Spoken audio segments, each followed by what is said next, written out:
97 NBA playoffs. Today, it's the Washington Bullets versus the Chicago Bulls. Now look at the United Center in Chicago, the site for Game 2 of this Eastern Conference first-round series. Fans making their way in. It is playoff time in Chicago, and here in the Windy City, they are hoping it's another extended run for the defending NBA champions. We welcome you to Game 3 of our playoff tripleheader. Hi, everybody. Marv Albert along with Matt Guokas. And Matt, in this series, Michael Jordan not only has to do it at the offensive end. In the game the other night, in Game 1, Phil Jackson using Jordan as the key matchup against Bullets point guard Rod Strickland. And Phil used Jordan against Strickland the entire ball game. Well, how about this for a surprise?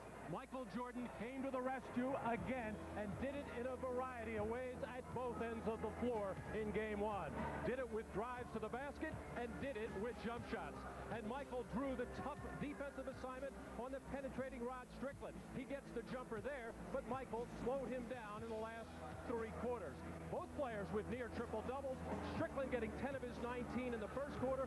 Jordan with 11 of his 29 in the fourth. Now, as well as Rod Strickland is playing, you still got to figure Michael Jordan will save the day in the long run. And if the Washington Bullets are to get back into the series, they need Chris Webber to elevate his game, and foul trouble throughout in game number 1 and never really got into it. So much responsibility rides on the shoulders of 24-year-old Chris Webber. Now, his regular season chock full of all-star numbers. He has the talent to produce in every area. But in game 1, that foul trouble hampered his minutes and his effectiveness.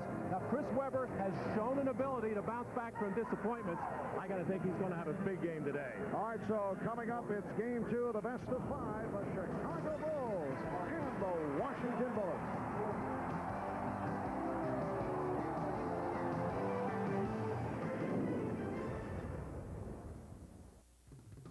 The NBA on NBC is brought to you by Miller Lite, who reminds you that anything can happen at Miller time. By Cadillac and your Cadillac dealers. And by Priority Mail from the U.S. Postal Service. Well, back in Chicago, we're set to go. Both teams out on the floor. Look at the starting lineups for the Bullets. Chris Webber, Ron Howard, 7'7" George Murison, Rod Strickland, Calvert Chaney, and the Bulls with their usual starting lineup. So that means Phil Jackson once again will come off the bench with Dennis Rodman and Tony Kukoc. Hugh Evans, Don Payton, Nolan Fine are the officials as game 2 gets underway. And Strickland off the spin is able to hit. He got off early on Friday night. Getting down court, but he blew it. Right there. Well, a couple of things that we saw the other night. First of all, the key matchup between Michael Jordan and Strickland. One of the reasons for putting the bigger Jordan on the smaller Strickland is take away his post-up, and he basically backed down Michael on the first play and shot a jump shot right over him. In game 1 here in Chicago on Friday, the Bulls won it 98-86. It was not easy. The Bulls led by 4 at the half. They were the Bullets down by only 4, 2 minutes into the fourth quarter, and then Chicago able to pull away due to the play of Jordan and the outside shooting of Steve Kerr. Here's Pippen. Fouled by Webber. So Chris Webber, who got involved in early foul trouble the other night, picks up the foul. Well, the big factor in the game the other night, all of the hustle stats going Chicago Bulls' way. You see the offensive rebounds, a lot of that Dennis Rodman getting his 6 of 9 on the offensive glass and a second chance point. And not necessarily the Bulls forcing those 22 turnovers. Just like George Murison made the bad soft pass into the lane, is almost the Bullets committing those turnovers themselves.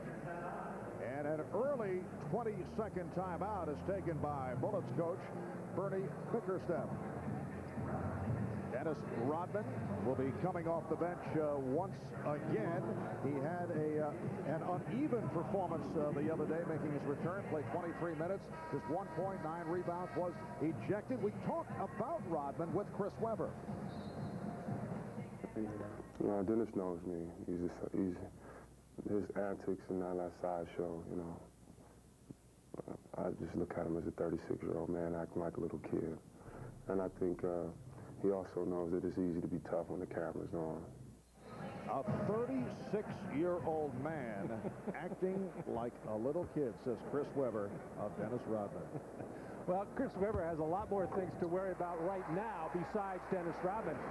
Big-time foul trouble in Game 1, has already picked up an early one here. A minute gone by, and the Bulls with a 4-2 lead. And Webber able to stuff it home, a whip pass from Strickland. Michael Jordan guarded by Calbert Chaney. Ron Harper. Scottie Pippen being played by Chicago native Juwan Howard. And Pippen for three. Jordan not able to hit on the follow, and the foul call. Well, much tougher and tighter defense by the Washington Bullets, forcing Chicago away farther from the basket. And now Michael Jordan just shedding Calbert Chaney out of the play, and then Chaney returning the favor, pushed Michael Jordan on that follow-up attempt, but Michael not getting the call, letting the officials know about it. Foul on Murasat, a non-shooting affair. Chicago Bulls gunning for their 5th championship in 7 years. Finished the regular season at 69-13. They ended up losing 3 of their final 4 games to Detroit, Miami, and the New York Knicks. They fell short in making it back-to-back 70-win seasons. Last year they had a record 72 victories, and what with the injuries suffered, in particular by Tony Kukoc and Dennis Rodman. Bill Wennington is out the rest of the season. There are some who look at the Bulls and say they are vulnerable. And as I say that, Michael Jordan does the usual, hits the jump shot, and the Bulls lead 6-4. Well, one of the things the Bullets are going to have to be careful of again, they gave up those 20 offensive rebounds in Game 1, have already given up 3 in just 2 minutes of play in the first quarter. Webber getting the position, met by the double team, and knocked away by the Bulls. So the Bullets with 8 on the shot clock.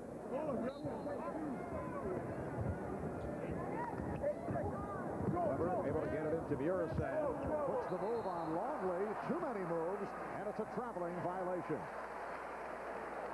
Kind of an interesting matchup by the Bulls with Scottie Pippen watching Chris Webber, who you think of as a power player down low. Now, he did get a easy dunk basket once on Pippen on good execution by the Bullets, but he's really a floater. He likes to hang on the perimeter. Caffey playing the more dangerous Howard inside. That pass intended for Caffey.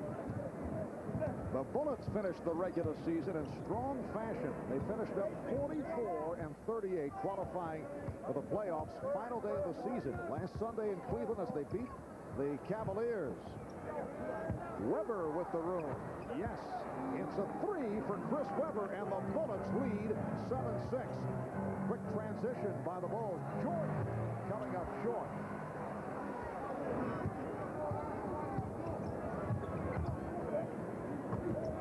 Bullets have finished up by winning 16 of their last 21 games, and they extend to the 9-6 lead. For Juwan Howard, his first field goal. A record of 44-38. Washington's best since back in the 78-79 season when they went 54-28. And a loose ball foul. It is on Caffey. Well, as always, we're joined on the sidelines by Ahmad Rashad. Let's check in with Ahmad. All right, thanks, Marv. You know, I talked to Michael Jordan about this matchup with the Bullets, and he said that they knew it was going to be a tough matchup by the way the Bullets played them during the course of the regular season. He said, and that is a good thing because it has not only caught their attention, but it's also helped to get them in the proper focus, the proper frame of mind to win an NBA championship. Said he's not concerned with the scores. All he's concerned with is winning 15 games on his way to another championship, and they got 14 more to go. Marv? Thanks, Ahmad. 15 is certainly the magic number. George Murasat called for that foul. And looking back since 1991 in first-round playoff action, the Bulls have been able to coast right through. They've won 19 of 20. The one loss was Game 2 to Charlotte back in April of 1995, the year that Michael Jordan made his return from the baseball wars. They lost to Charlotte '89. The Bulls then went on to win that series and lost to Orlando. Calvert Cheney on the break, and the Bullets with a fast start lead it 11-6. Well, Bernie Bickerstaff, the head coach of the Bullets, has to be happy with the aggressive pressing defense of Washington, at least pressing in the half court, challenging passes, challenging shots. Long lead. And again, here come the Bullets. Jordan will draw the foul on the move by Strickland. Harvey Grant checking in after George Murasat picked up that second personal. Harper with the opening. Ron Harper with his first field goal. And a haymaker pick set by Michael Jordan to free up Harper, and Rod Strickland not wanting to switch with Jordan, getting hung up on the play, enabling Harper to get to the basket as Strickland and Cheney miscommunicate. Tiffany eluding Howard behind the back for Caffey and fouled. Hit on the reach-in by Strickland. Part of the triangle offense, and a key part is swinging the ball to the weak side. This time they don't do it with the pass. Michael Jordan coming up, and Cheney, you see his reluctance to switch on that play and leave Michael Jordan, and Ron Harper took advantage of that just little bit of daylight. There's some of Michael's huge playoff games. Way back when in 1986, 63 against the Boston Celtics.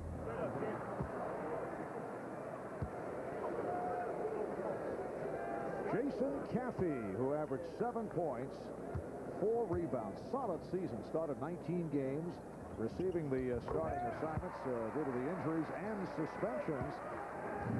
Leveled on Dennis Rodman. Dennis Rodman in all missed 27 games due to injuries and suspension, and the Bulls went 21-6 without Rodman. But there's no question they want him in top form for this playoff run. And as Howard sets up, he was blocked by Caffey. Timeout is called. 6:56 remaining in the first.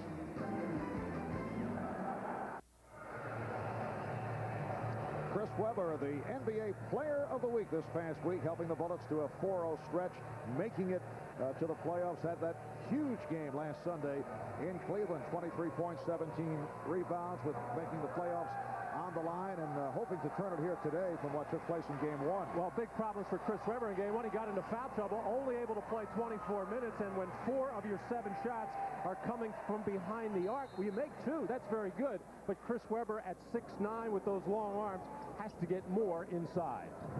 Dennis Rodman, Tony Kukoc checked in for the first time. Here's Grant launching the 3. Harper with the rebound. Tony Kukoc only 1 for 10 the other night. Met by Juwan Howard.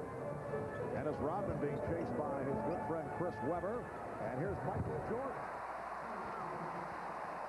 The game is tied at 11.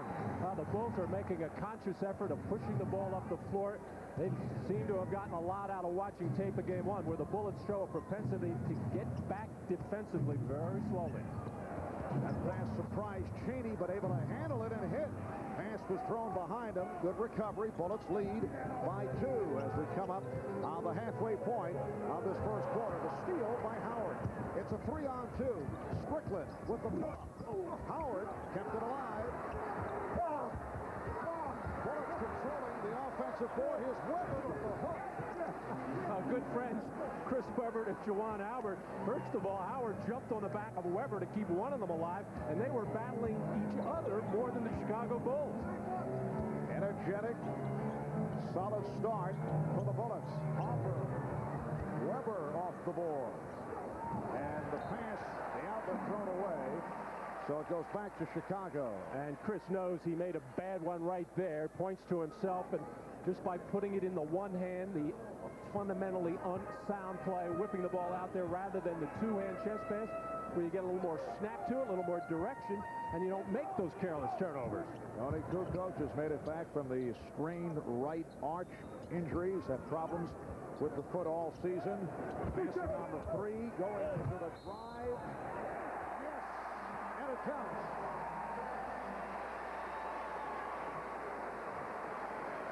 Well, Tony realized after game one he did not like his outside shot very much, taking advantage of the pressure defense to get to the basket where he might get a layup or might get a foul. He's going to wind up getting them both. There you see as Tony tried it from all different places, all different angles. And generally when Tony Kukoc makes his first shot, the rest of his game falls into place in a positive way.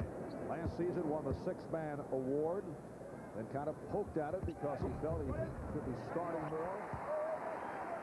Usually at his best with the ball on the move, particularly in the half court, but these days he's trying to find his rhythm as he gets back into it and opens with the three-point play.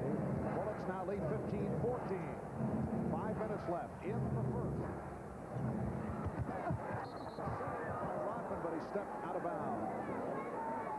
So far, Michael Jordan, his effort so far has been directed at trying to keep Rod Strickland from getting into the lane, either for his own shot or to make a pass to one of his big men underneath or a kick out to a shooter. Michael doesn't care if Strickland pulls up and takes the jump shot, wants to keep him out of the lane. Well, the other night, Strickland had 19 points. 10, though, came in the first quarter, so they had him under control. That time, the sequence stopped by Jordan. Good job against Strickland. Strickland is a good post player, but Michael denied it. And Calvin Chaney knocks down the long-range jumper. He is 3 for 3, 6 points. Bullets 17, the Bulls 14. Game 2 of the best of 5.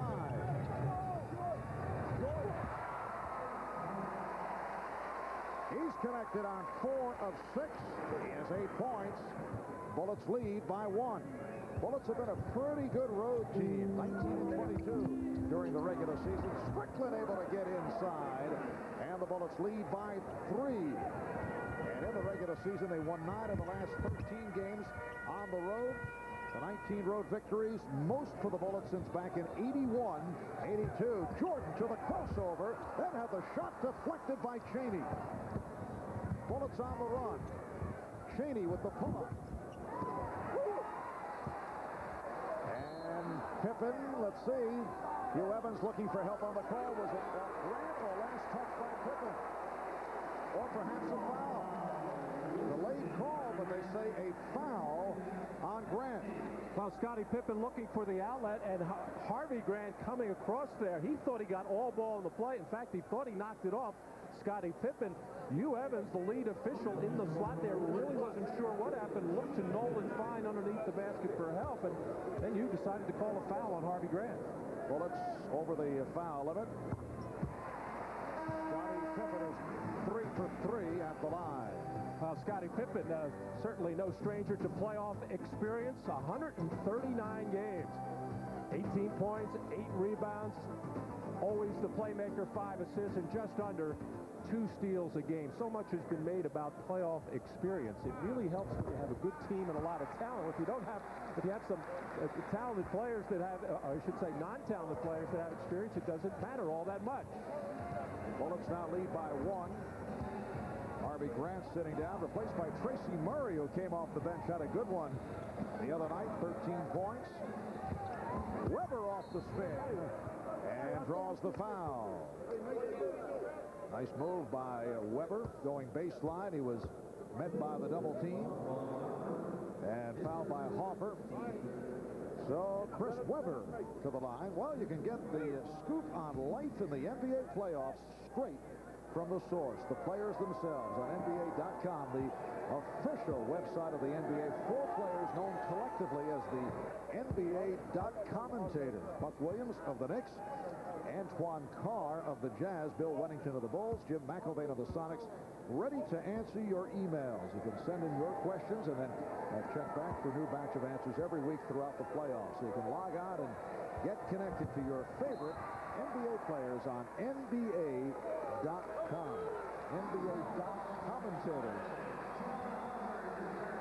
And the foul on Juwan Howard.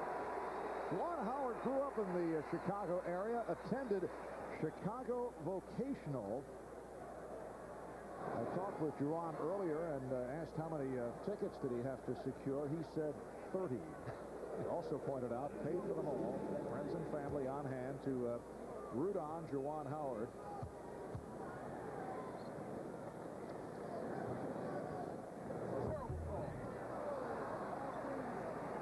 Well, both Chris Webber and Juwan Howard got into foul trouble early in game one. With these kinds of plays, just the careless from behind touch. That was really of the nickel dime version, and maybe the officials being very careful. Anytime Dennis Rodman is on the floor, there's going to be a lot of physical play underneath the basket, a lot of body contact. This, however, not a foul, but a lane violation. Rod Strickland stepping in too quickly, and Scottie Pippen gets the additional free throw. Nolan Fine discussing it with Rod, and Pippen takes advantage. 3.5 remaining. First quarter, Bullets 20, and the Bulls 19. Marv Albert, Matt Gugas, and Ahmad Rashad from Chicago, along with Skycam from high above. Chaney again. Oh, he is on fire.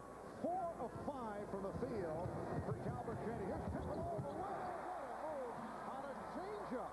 He had the ball high over the head and then went with the scoop. This has happened on a number of occasions in this first quarter where the Bulls, I should say the Bullets, make a shot or miss a shot where they should be back on defense, and the Bulls are winding up and laying it up at the other end. The grimace of pain on Bernie Bickerstaff's face when that happened. Weber off the mark on that three-point attempt.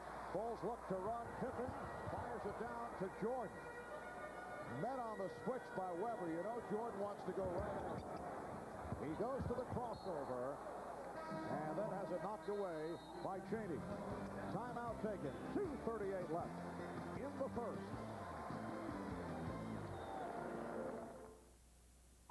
Is what you drive a reflection of who you are? Or is who you are a reflection of what you drive? The answer, of course, depends on what you drive. And right now, for a limited time, you can lease the 1997 Aurora by Oldsmobile for just $399 a month. A proposition worth reflecting on. Aurora by Oldsmobile. Okay, you're ready. You look great. Thanks, Lee. A few weeks ago, I was getting Eva ready for her close-up when I noticed something. Dandruff. Regular shampoos just rinse flakes away. Head & Shoulders helps prevent flakes from even forming. You see the difference? Head & Shoulders, because great hair can't have flakes.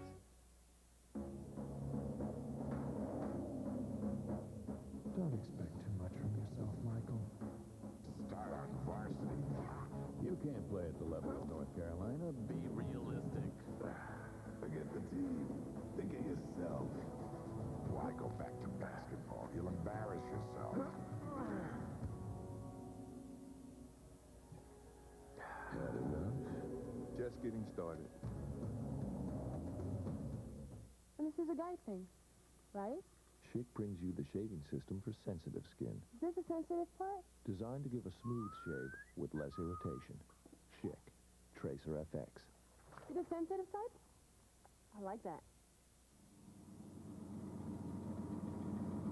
Some of us know it will be all right, even when bad things happen, because we have someone to help see us through it. Darn thing. Came out of nowhere. I just missed it. I know. What do we do? I mean, should we just leave? They'll be fine. Now, keep your eyes peeled. Where there's one, there's usually more. Being in good hands is the only place to be. A network television premiere. I need you to get me down the river. Meryl Streep, Kevin Bacon, The River Wild. Tonight on the NBC Sunday Night Movie, 8:30, 7:30 Central. Now, both of these leaders, Michael Jordan and Scottie Pippen, realizing the importance of holding on to home court advantage, coming out very sharp with their execution, very aggressive, looking for their offense. That jumper by Michael, challenged by the defense. Scottie Pippen finding the opening to the basket. Well, there have been a number of outstanding duos in NBA history, accompanied by Matt's favorite TV show theme song as you look through the pages of NBA lore. And right alongside those fabled twosomes, Michael Jordan, Scottie Pippen, as they have combined for close to 50 points per game to lead the way this season. Batman, my favorite theme song. Scottie Pippen being played by Juwan Howard. Brian Williams checking in for the first time. And here is Jordan. Fouled by Strickland. That's 2 on Strickland. And Michael Jordan and Scottie Pippen off to the good start, 15 points in all. Michael 4 of 7, 8 points. Scottie doing it for the most part at the foul line, where he's hit 5 of 6. Michael Jordan winning a record 9th scoring title. Didn't make it to 30 points per game, but averaged 29.6. Another stellar regular season.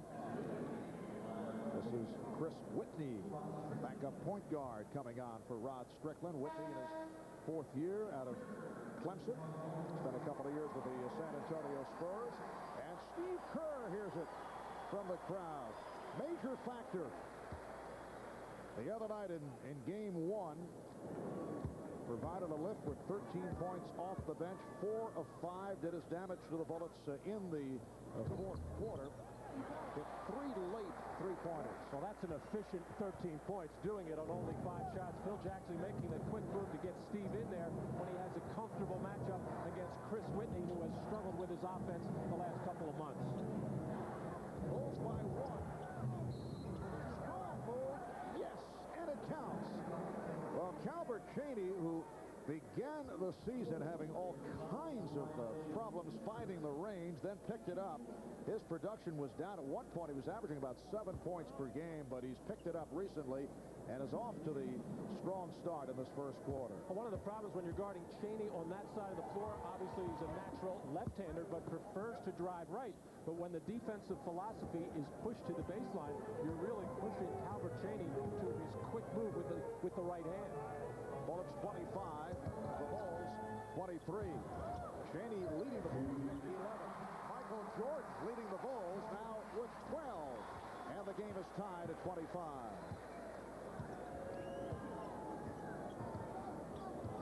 Whitney and Cheaney at the guards with Weber, Howard, and Murray up front. Jordan now defending against Murray. Weber with the post-up move, lost the dribble. And picked off the floor by Kerr.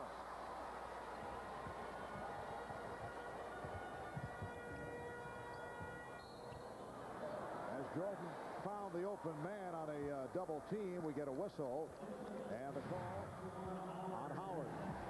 Well, Calbert Cheaney feeling it from the perimeter, not three-point range, but he has excellent range from about 15 to 18 feet, and that sets up his driving ability. And when he is aggressive offensively, he gives the Bullets a whole different dimension that they need from him.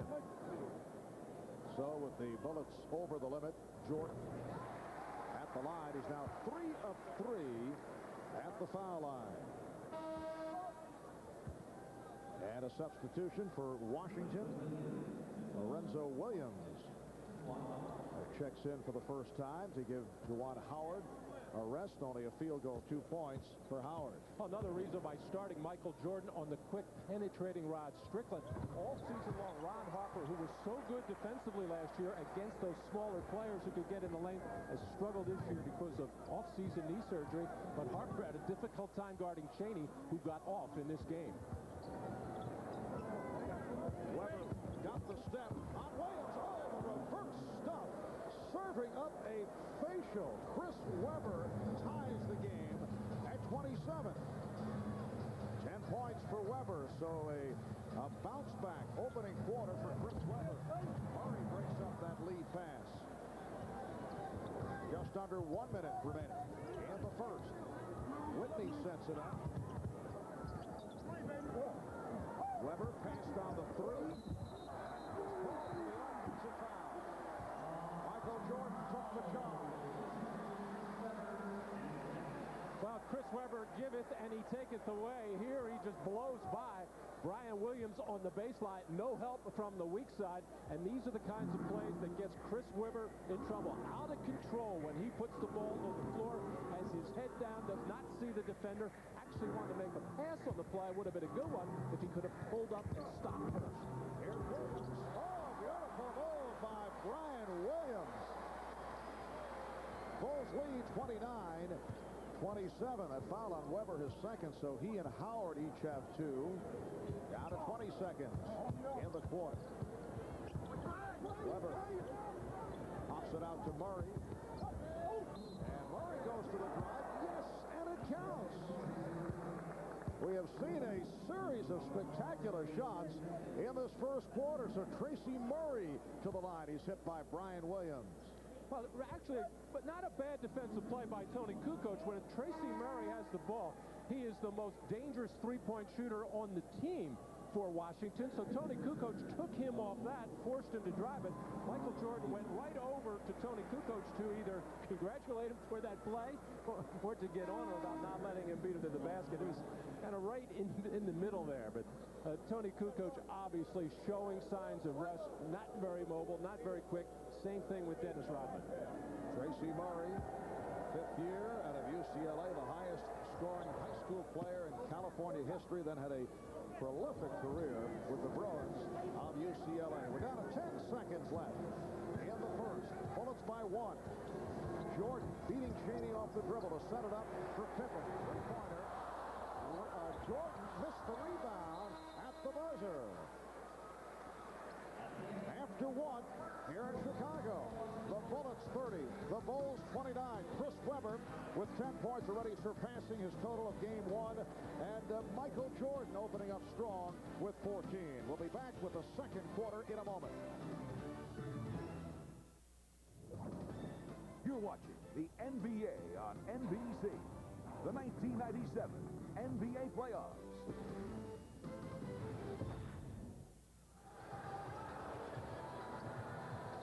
Welcome back to the United Center in Chicago. One quarter complete, and the Bullets lead the Bulls 30-29 at the end of the first quarter. Some disappointment shown by Michael Jordan, not able to hit on that putback. Well, that's the second time that it happened to Michael in the first quarter. Realizes he should have used the backboard, but how many times do you ever see Michael Jordan drop the head and slump the shoulders?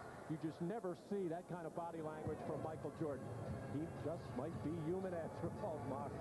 All right, Tim Legler has come on for the first time for the Bullets. George Mirasan is back. Pippen thought he had someone cutting and did not. So the Bullets get it back. Washington with a good shooting. First quarter, 13 of 24, 54%. Chicago, 9 of 19, 47%. And a foul is called. Tracy Murray fouled in the act of shooting a three. Tony Kukoc picked it up. And 3 free throws for Murray. I'm starting to rethink that former play by Tony Kukoc, letting Tracy Murray beat him off the dribble for a three-point play opportunity. Now fouling him on a three-point shot. 2 poor defensive plays by Kukoc. Here's how most teams around the league view Tracy Murray, the obvious three-point shooting threat, has been putting the ball on the floor more and more. He is not a good defensive player, so when you get the opportunity, if you're a Chicago Bull, you want to try to beat him off the dribble. 84% free throw shooter. So the Bullets now lead 33-29. Bulls have Hopper and Kerr at the guards. Jordan getting a rest. Longley up front with Kukoc. And Pippen ineffective. 7 minutes for Rodman in the first quarter. Hopper. A three for Ron Hopper to cut it to a 1-point Bullet lead.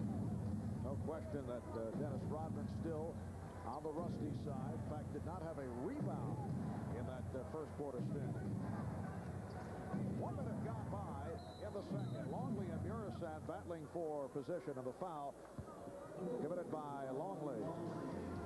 Well, you just expect Dennis Rodman to get anywhere from 13 to 20 rebounds anytime he steps out on the floor this season, averaging 16, leading the league once again, but struggling so far since coming back. Murray with another circus shot to draw the foul. Tracy Murray with 8 points, and it's called on Kukoc. And that look by Phil Jackson explains all. Tony Kukoc claiming to the officials that he stood straight up. He did have the arms up, but leaned into Tracy Murray with the chest. Now, we said Tracy Murray, a good three-point shooter, an improved driver. Don't see him post up very often, but Tony Kukoc struggling defensively. 9 points for Murray. Bullets 36. The Bulls 32. Hopper guarded by Legler. A lot of whistles here in the second quarter. Foul committed.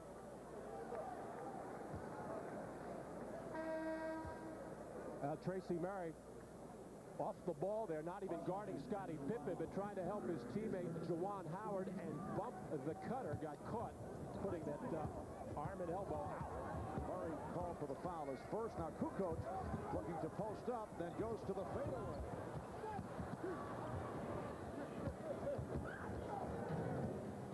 Whitney and Legler at the guard. Murasad with Murray and Howard up front. Murasad, and he's fouled.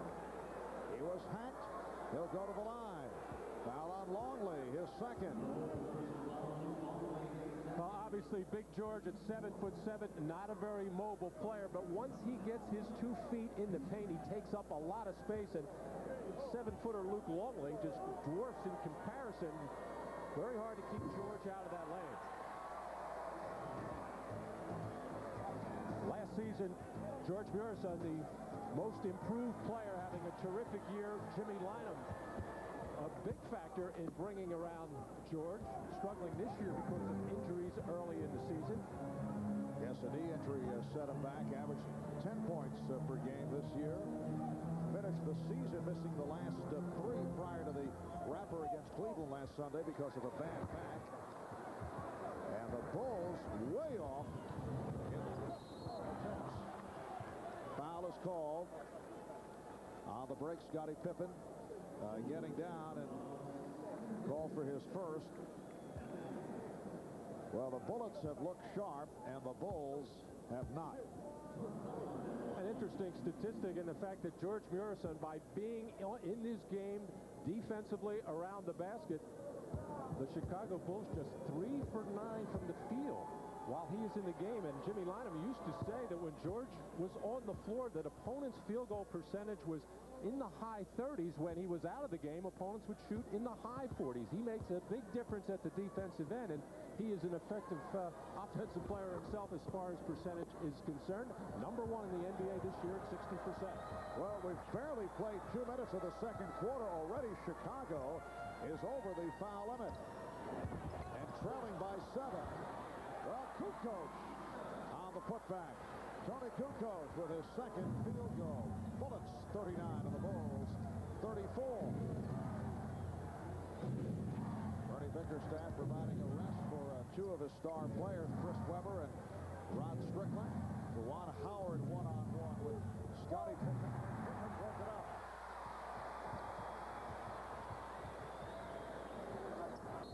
And Kukoc took the hit from behind. Foul committed by Murray. Timeout taken. 9:28 left in the first half. You're watching the NBA on NBC. The NBA playoffs continue next Saturday, plus a triple header next Sunday on NBC. On May 2nd, the vacation is over. Last time I saw her, she was with this guy in his truck. I swear I've never seen him before in my life. Looks like she got away from you. My wife did not leave me.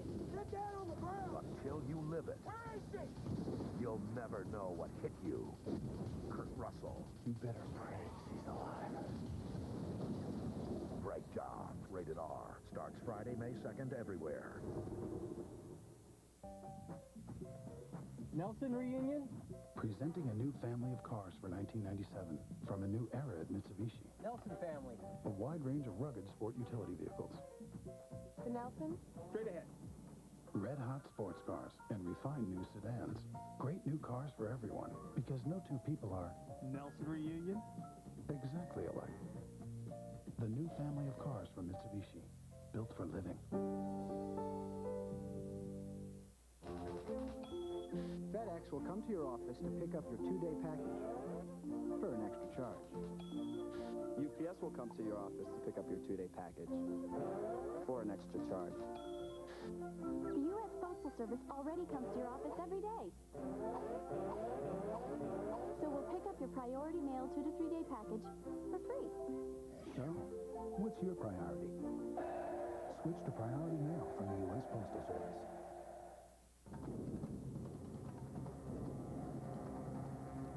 Choose one.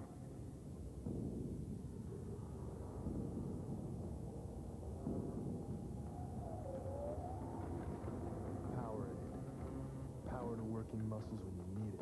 I am not done. Introducing Jagged Ice, the new flavor from Powerade. Break one open. The NBA on NBC is brought to you by the full line of new 1997 cars from Mitsubishi, built for living. By Nike, who encourages you to participate in the lives of America's youth. And by Visa, it's everywhere you want to be.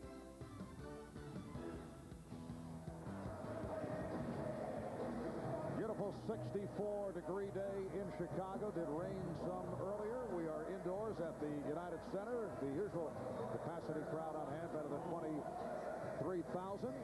Washington already committing 12 fouls. Chicago with 10. So 22 fouls have been called in 15 minutes of play. A host of whistles.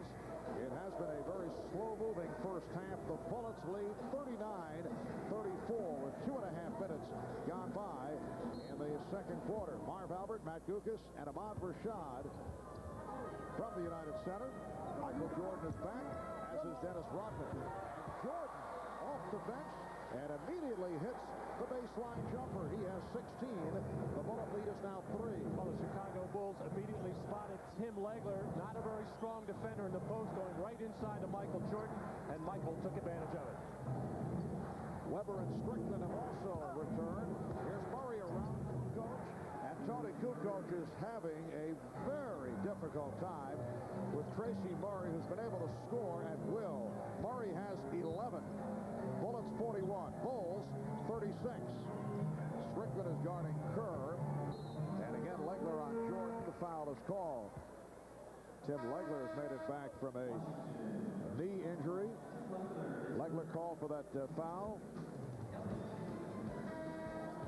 Well, next weekend, the NBA playoff action continues as NBC Sports presents 2 days packed with NBA action. Saturday, if a doubleheader is available, we'll start with Showtime at 12:30 p.m. Eastern Time. And one game is available. We'll take the air at 3 o'clock in the East. The next Sunday, an NBA playoff tripleheader starting at 12 noon Eastern Time. It's all next Saturday and Sunday right here on NBC. Bullets 41, Bulls 36. With 8.5 to go in this first half, and yet another whistle. Don Vape, the outside official, calling a technical foul on Phil Jackson. Well, first of all, Phil Jackson showing a lot of patience with Tony Kukoc, who had all kinds of problems defensively. Finally got him out of the ballgame, but Phil was trying to come to the aid of Tony on that last field goal by Tracy Murray. Felt that he waved off with the off arm and committed an offensive foul and kept on the officials way too long. Phil telling us earlier he'd like to make it a very happy 90th birthday for his mom, Elizabeth, who is watching, celebrating in Coeur d'Alene, Idaho. I don't think Elizabeth agreed with that technical foul call by Nolan Fine. Phil was telling me before the game that his mother used to listen to you doing games on radio when she was a young lady. Oh, that's funny. And here is Bushler. Hit ball accidentally.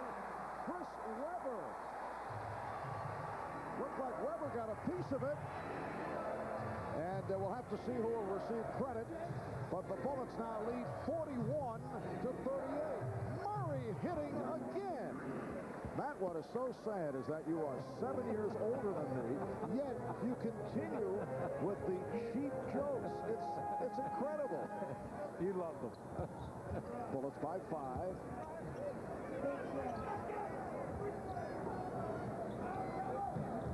Shot clock at 6. And Jordan lost the dribble. And we're told that Dennis Rodman got credit for that tip that looked to be deflected home by Weber. Dennis will take it the way things have been going. That's his first field goal. And his first rebound. And once again, a whistle away from the ball. And may have been a double foul.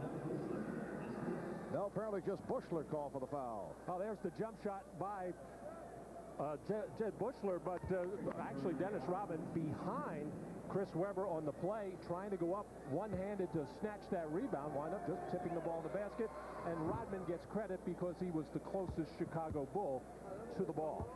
All right, Tracy Murray on the line by virtue of that foul committed by Judd Bushler. So the Bullets now lead at 45-38. And the Chicago Bulls are maybe getting a little bit too late, so Tracy Murray is already off and running. They're going to have to find a way to shut it down. Michael Jordan with 18 points. The Bullet lead is now 5. Strickland lost his balance, able to recover. Howard had it poked away by Pippen and a foul. A reach in his call. Scottie Pippen with his second. Timeout taken. 6:48 left in the second.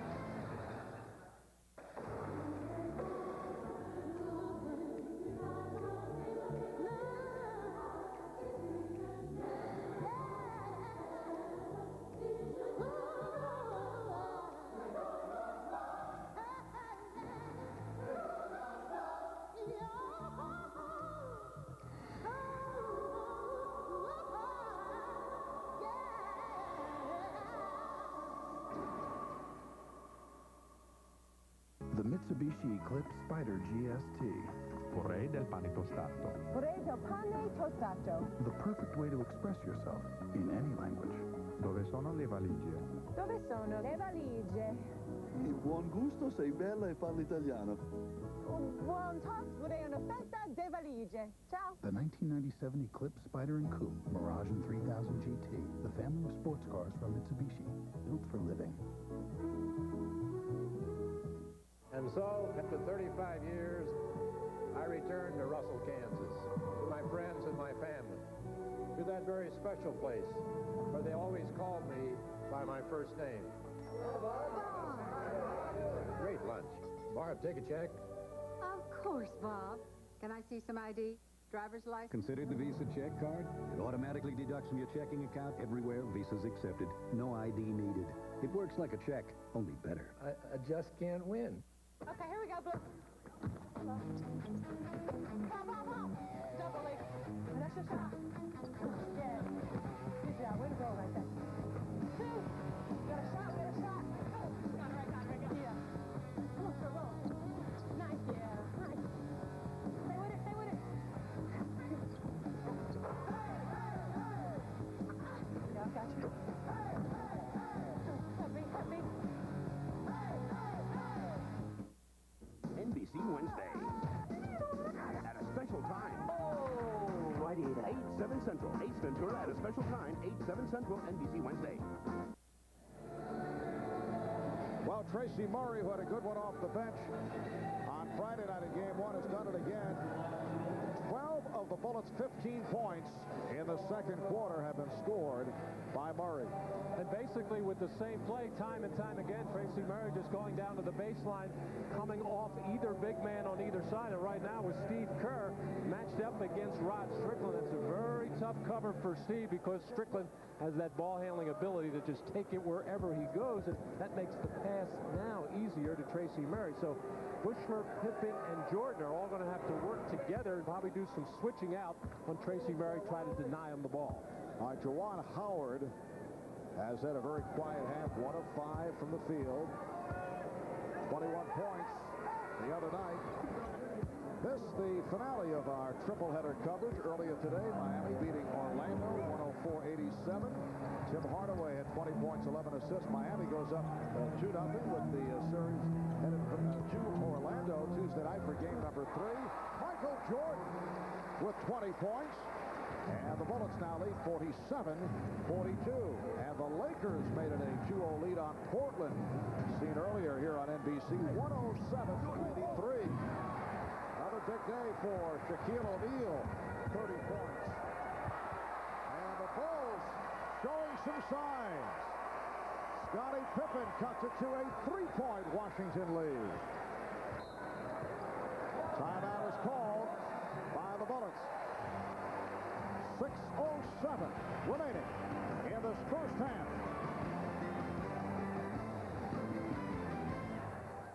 Now, Jack, I'm still not making any promises. Oh, watch out for this. But if you pass your driver's test, the car's yours. Dad, you've been saying that since I was a baby. Let's try to parallel park now. Cool.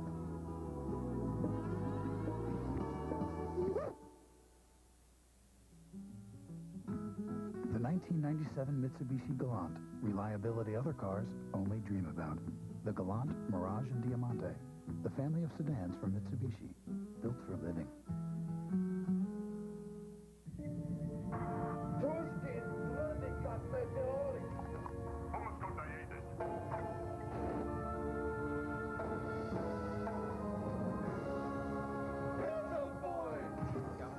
Novia, roll goes Crispies.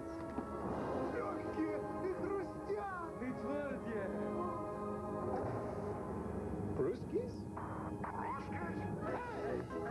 Introducing Crispies, new from Rolled Gold.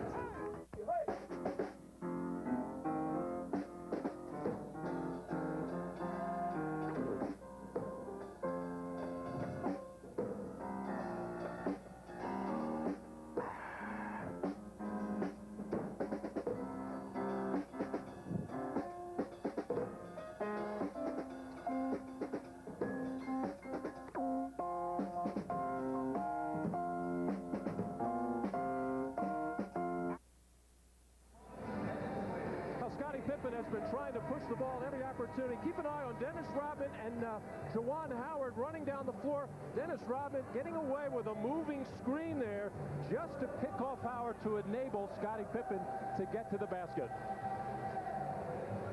Well, Dennis Rodman, not just a rebound, very clever in this. First of all, he's thinking run to the rim to create something. Then he feels Pippen behind him, just slowing up enough to rub Juwan Howard out of the play.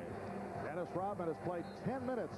This is second game back and has just one rebound and one field goal. It was actually tipped in, deflected inadvertently by Weber. And kind of a soft foul called on Rodman. Hand check, which will put Juwan Howard at the line. And a very mild reaction from Dennis. You're allowed to keep a bent arm. Well, that's a little bit more than a bent arm. And got it up and under. Dennis always tries to make it look like he's getting pushed. Of course, he's doing the pushing, but I'm sure the Bulls players and coaching staff pleased, even though Dennis didn't like the call, pleased with the fact he did not overreact on that call. Juwan Howard, who ended up averaging 19 points, 8 rebounds, following a slow start. And Howard with 8 points now here in this first half. Bullets 49 of the Bulls 44. Both clubs at 52% from the field. Both at 16 for 31. Ryan Williams now with Scottie Pippen and Dennis Rodman up front. Michael Jordan, Steve Kerr in the backcourt. Here's Jordan to the front of it. Came up short. So Michael is now 8 for 13 from the field. Strickland putting moves on Kerr. Went for the reverse English, spinning it off the glass. Well, Steve Kerr had a lot of help from the big people inside, all leaping in the air, making Strickland change that shot and have to put too much spin on it. And an offensive foul on Dennis Rodman. Well, Dennis Rodman, who normally gobbles up a lot of offensive rebounds, struggling in that area, but trying to do a lot of different things. Coming over to set a screen, sticking the leg out as the officials are, keeping a very close eye on Dennis Rodman, and of course he should be aware of that. He's been told that by Phil Jackson and his teammates. And he has been hit with a technical foul.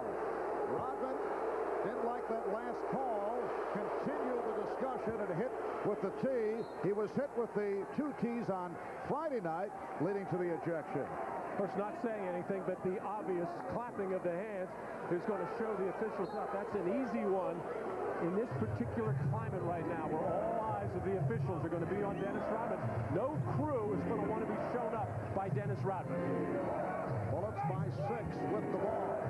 Weber off the dribble. Putting on Williams, and the foul is called. And you can hear the reaction from the crowd. Brian Williams did not like the call. Well, the playoffs continue tonight on TNT. The Pistons and the Hawks, game 2 of their series, starting 8 o'clock Eastern time. And the Suns and the Sonics at 10:30 in the East, followed by Inside the NBA. That is tonight. Pistons are going to have to do something to find a way to stop the offensive-minded Dikembe Mutombo, and the Seattle Sonics are going to have to find a way to somehow or other corral Rex Chapman, who has the green light, letting it fly from everywhere, as the Suns right now, a very exciting team to watch. And a substitution, Jason Caffey for Brian Williams. Bulls have not gone to the line in the second quarter. Bullets 14 of 17. Weber is only a 56% free throw shooter. Weber 1 of 4 here this evening. Oh, big reason for that. The Bulls not taking the ball to the basket very much, mainly because George Bjornsson was in the beginning of the second quarter, and Michael Jordan taking a lot of jump shots. And Kerr goes off. Oh, what a quick release by Steve Kerr. That's his first field goal. Bullets by 4.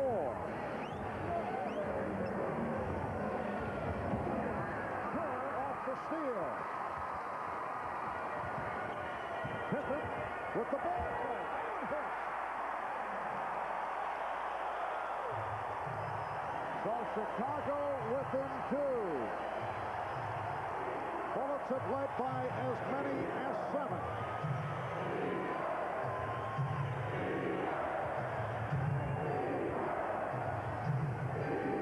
Shot clock at 5.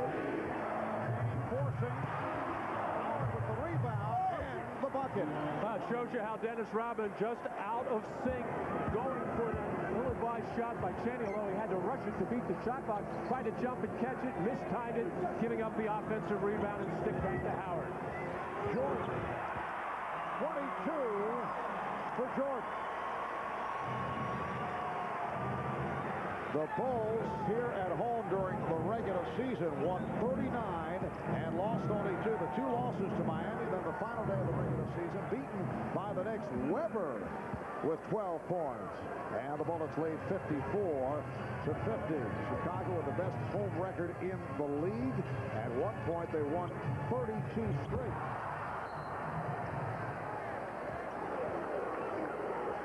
And the loose ball foul is called.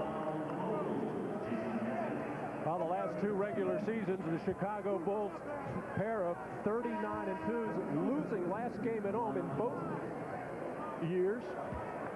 Losses to Charlotte and Indiana in that last game a year ago, and then we were here last Saturday night in an exciting finish in that loss to New York. In fact, I was talking to Steve Kerr before the game. He was chided by Phil Jackson for not taking that last shot on the feed from Michael Jordan. He gave it up.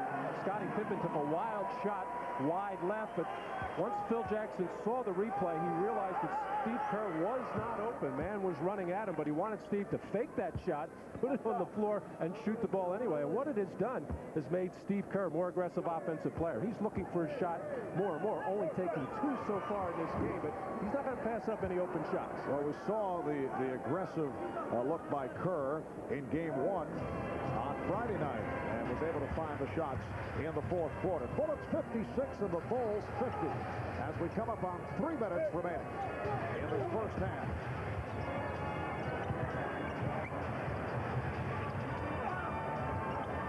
Jordan met by Chaney off the foot. Yes. 24 for Jordan on 10 of 15 shooting. Now the Bullets are playing very aggressive defense, but what is happening is they're making the Bulls execute that much better, and Michael Jordan more definitive in every move that he makes. 4-point Washington lead. Shot clock down to 6. Howard backing his way. Strong move by Juwan Howard. This is actually a mismatch, and that's odd to say. Scottie Pippen, once again, will probably be on the all-defensive team, but the one area where he struggles defensively is in post defense, and when Juwan Howard gets him down there, he can hurt Scottie Pippen with some strong moves to the basket. Pippen got the step, and the foul is called. Howard unhappy about the call. It's number 3. Well, I should say Juwan Howard, not known as a post player, but has good size in there, able to take a lot of turnaround jumpers, but realizing that Scottie Pippen just keeps giving and giving ground, just took it all away. Scottie Pippen would have gone to the 10th row if Juwan Howard kept going. Here's a look at the scouting report of Juwan Howard. He's got that jump shot from 16 to 18 feet. Good around the boards. He will throw it away if he handles too much and tries to make too many plays. And Howard sits down after picking up his third. Another bullet foul as Kukoc was sent to the floor. And that puts Washington over the foul limit. Now the penalty in effect. Murray called for his third, and Kukoc at the line. For Chicago, their first free throws of the second quarter. Well, it has not been pretty at times for Chicago when both Tony Kukoc and Dennis Rodman have been on the floor at various times of this first half. But Phil Jackson has to stay with it and get those guys some important minutes. There's the career numbers for Tony Kukoc. 47%, 13 points, and career playoffs down a little bit as he struggled with his shot last year, in particular in the finals.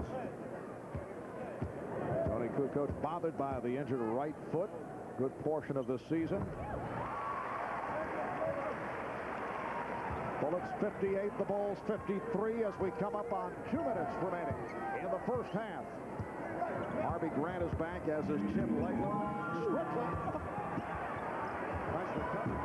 But Weber is right there. Caffey helping out to stop Strickland, but Weber on the follow, and Chris Weber with an outstanding first half. He now has 14 points. And Weber set that up with a good high pick on Steve Kerr, who got knocked off. Didn't really get any help until Rod Strickland got to the basket, but that kind of penetration will hurt the Chicago Bulls inside, especially when Howard, Weber, Horace Grant, Murison, when the big people are in there, and follow up and get to the basket. Well, Weber knocked off Steve Kerr and just kept rolling to the basket. Poor shot by Strickland, but nobody getting a body on Weber as all eyes were on the ball handler, Rod Strickland. A 20-second timeout has been called by Phil Jackson. A 7-point Washington lead. It matches their biggest lead of the game. It's the first half that has seen both teams shoot well. The Bulls at 56%, the Bullets at 51%. And a lot of whistles. Many trips to the free throw line for the most part for the Washington Bullets. See the good shooting. High point men, Michael Jordan with 24. And as you saw, Tracy Murray leading the Bullets with 16. Chris Weber with 14. Jordan, that's too easy. No resistance. Well, Michael is stopping on a dime. He is making such hard moves, and that's against a good defender. Harvey Grant, known for his defense, has good size. Stop that quickly and get in the air. Nothing even a good defender can do. Penetrates. On the scramble, Weber gets to it and takes a timeout. So Weber able to save the possession. 1:12 left in the first half.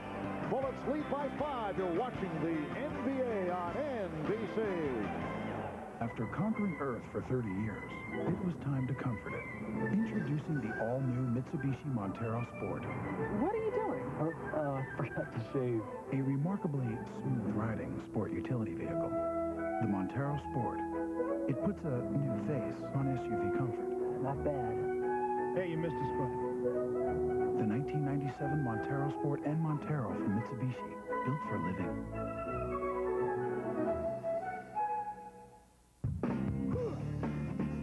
If it were a guy's world, this would be your 9 to 5. French fries would be considered a fourth food group.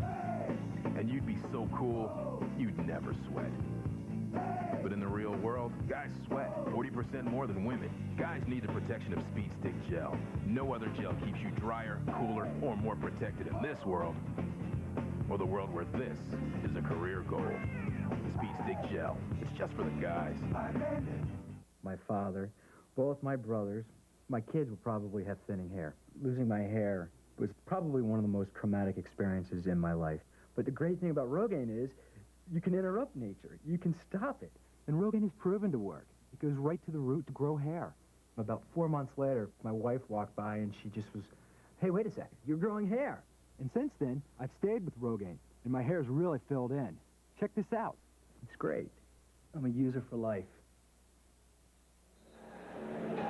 But when you have your choice defensively, you'd rather make Michael Jordan go to his left. It's the lesser of two evils, but guess what? When he's got it going, he can hit the runner. He's got the hard move going to his right, the pump fake up and in, and then the hard move on Harvey Grant, the quick stop up and in. And there's been so much speculation concerning the future of Michael Jordan and Phil Jackson, both working on one-year deals.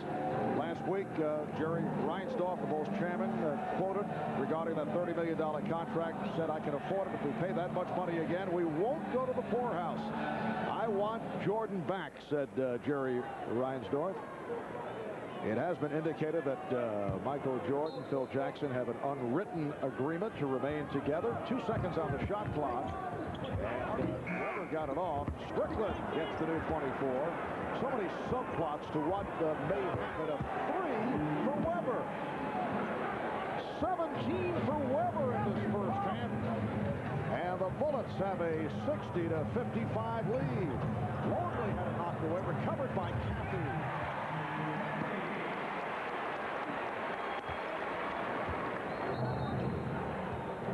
With 52 seconds remaining in this first half, Don Vaden blowing the whistle and saying, "Come on back." Apparently the clock was not adjusted.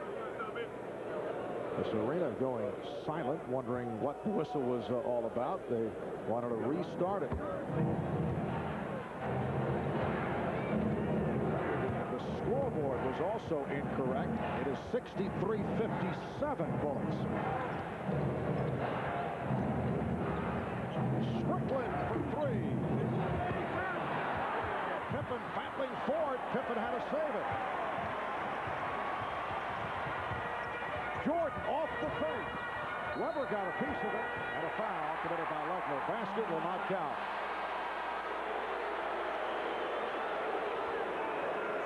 Well, Scottie Pippen almost losing this ball, realizes he should actually, Luke Longley knocked it loose, but Scottie diving headlong, parallel to the floor, able to reach out and save that ball. As Jason Caffey will go to the free throw line. Well, you just don't expect to come into this building as a opposing team and score 63 points against one of the best defenses in basketball against the Chicago Bulls, but the Bulls, Bullets, whatever jitters and nervousness they had. I beg your pardon, Matt? Did you just coin a new phrase? What? Bullets. Whatever nervousness they had certainly knocked out of them after game one, as they have come in as a very confident team. They feel that they can play with these Bulls all 3 regular season games right there with them, winning the last one 110-102. So Bernie Bickerstaff has his team playing with a lot of confidence. High number of points, as you mentioned, by the opposition against Chicago. The most against the Bulls this year and a half, 72. The Lakers did it back in December. And here are the Bullets with 63 as this first half winds down. 10 seconds left. And Strickland playing the clock. Down to 5. Legler for Strickland. Strickland on the reverse. It will count. Rod Strickland with the baseline reverse. And we also get a whistle. The field goal was posted. The whistle blew, and apparently there may still be some time on the clock. Yes, time is being placed back on the clock. 1 2/10 seconds remaining. So Kukoc will throw it in. The half had not ended. Jump ball, broken up. Cheney kept it away from Jordan. So at the half, and a very impressive first half for the young Washington Bullets. They lead 65-58. Stay tuned, except for the West Coast, for your local news after these words from your local stations. The thrilling bestseller is now an original motion picture. Next Sunday on NBC. I don't understand what's happening. They'll come from another galaxy. It's the old making way for the new. Evolution. And stop at nothing to take over our planet. They're here! Do it! A television motion picture like you've never seen before. It has begun. Robin Cook's Invasion, NBC next Sunday. If you prefer taste to technology, come to Subway. We use fresh ingredients. We even have 7 sandwiches under 6 grams of fat. Take the Subway Challenge at a Subway near you. When we built our house, we found a lot that was just perfect. Yeah, well, it was the worst sight I'd ever seen. We loved the view, and the sunsets are incredible. The weather is brutal. It had everything. Earthquakes, tidal waves, horizontal rain. We wanted lots of windows. I insisted on Andersen windows. At Andersen, we appreciate the builders who time after time make it look easy. We're still in love with this house. And I'm still recovering. Worry-proof, time-proof. Andersen windows. 2 words describe the big and tall shop at Rogers. World class. You're always in good company when you shop at Rogers. Names like Hart Schaffner & Marks, Palm Beach, Izod, Cutter & Buck, Axis, and Gant. One of America's largest selections. And the service, nobody does it better. The big and tall shop at Rogers. It's world class. Drop off your non-perishable food item to any participating D&W Food Center. To help the flood victims in North Dakota. Wood TV8, where community comes first. If you prefer taste to technology, come to Subway. We use fresh ingredients. We even have 7 sandwiches under 6 grams of fat. Take the Subway Challenge at a Subway near you. Live from Wood TV8, West Michigan's news leader. This is 24-Hour News 8. Welcome to this 24-hour News 8 halftime update. I'm Sean Boyd. I'm Rick Albin. Keith Monahan will have your forecast in a few minutes, but first, here's a look at what's happening in West Michigan. The search is on in Ottawa County for the cause of a plane crash that's left 2 men dead. Tonight, investigators with the National Transportation Safety Board are combing through the rubble. The crash happened around 5 last night. Witnesses say the Piper Tri-Pacer was flying low when the pilot lost control, clipped some trees, and slammed into this home's garage. 22-year-old Adam Booker was able to escape moments before the plane burst into flames. The other 2 people on board, 25-year-old William McGrath, the pilot, and 48-year-old Jimmy Weenink, died. Both were from Saugatuck. Investigators say at this point it appears the plane was mechanically sound. We're looking to see if we can find anything at all wrong with the airplane, because the airplane's eventually going to be moved out of here, and that information is perishable, so we need... Tonight at 11, you'll hear from friends of the 3 men. News 8's Andrea Moorhead will have that story. We now know the cause of a fire in Battle Creek that killed 2 small children last night. Fire investigators say it was started by one of the kids playing with a cigarette lighter. 2-year-old Legacy Warren and her 3-year-old brother Brian were home alone when the fire broke out. They were trapped inside their apartment and died today. The building's owner surveyed the damage. I don't have nothing. Nothing. I can thank God that we have our lives. We can start all over again. The building's a complete loss. The owner did not have homeowner's insurance. Another week, another construction project. Crews begin work on the eastbound 196 bridge at midnight tonight. If you travel it, you'll face about a 10-mile detour. It runs from US 131 north to I-96 back to 196 at the East Beltline. If you need to get to the Ottawa College or Fuller exits, you should plan on taking one of the downtown exits off US 131. The bridge will be closed for about a month and a half until mid-June. The President's Summit on Volunteerism kicked off this morning in Philadelphia. After a morning sunrise prayer service, the crowds gathered to watch a program put on by various organizations in the Philadelphia area, as well as some other well-known acts. The 3-day summit is aimed at improving the lives of America's poor children by encouraging everyone from big business down to next-door neighbors to play a part in kids' lives. President Clinton's attending the conference along with former Presidents Ford, Carter, and Bush, and former First Lady Nancy Reagan. Floodwaters that devastated several Midwestern states have now moved north, and tonight Canadians are bracing for the worst flooding in more than a century. The Red River is racing toward Manitoba. Work is underway on a massive dike that residents hope will prevent the river from rising any higher. The dike is supposed to be finished tonight for the deluge residents expect tomorrow. They have no time to let it settle and test it before the floodwaters reach it. 8,000 people are at immediate risk if the dike doesn't hold. Well, the hardest hit by flooding here in the U.S. are residents of North Dakota. Many have lost all they own. In an effort to help, Wood TV and the Red Cross are asking for your donations. Just drop off non-perishable goods at any of these D&W locations: Breton Meadows, Walker, Granville, Holland, Norton Shores, and Three Rivers. The Gainey Corporation will then truck the goods to North Dakota. You can also send a donation to the Wood TV8 North Dakota Relief Fund in care of First of America Bank. The address, 220 28th Street Southwest, Wyoming, Michigan, 49548. And please make your check payable to the American Red Cross Disaster Relief Fund. Well, it's that time of year again in Holland. Tulip time is right around the corner, and Windmill Island had its grand opening this weekend. The island will be open every day from now through October. Tulip time starts May 7th, and organizers are expecting some top-name entertainment acts and some visitors from Holland's royal family. Their bodies are disabled, but their imaginations unbridled. Physically impaired artists unveil their latest paintings and drawings at the Mary Free Bed Fine Arts exhibit. 18 artists who struggle with disabilities like stroke, cerebral palsy, and paralysis find art as a way to express themselves beyond their physical limitations. All money from the sold artwork goes directly to the artists. Organizers say this year's show is one of the best ever. If you have seen it in past years, to see the artists that have been in for a number of years, how they've evolved with their artwork, it's very rewarding to see their progress. And you'll hear from some of these local artists tonight at 11. News 8's Raj Chauhan shares their stories, and it is just truly incredible. I've seen some of the artwork before. And Keith Monahan has your forecast. That's all up in just a moment. We'll be right back.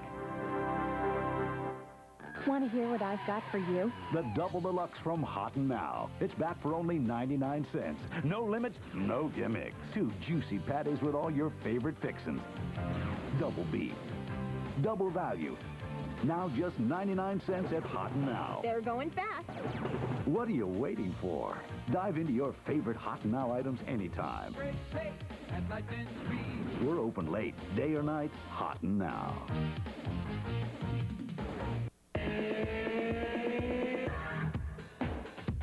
Of all the features that have made Dodge Caravan America's best-selling minivan, nothing has been as user-friendly as our revolutionary second sliding door.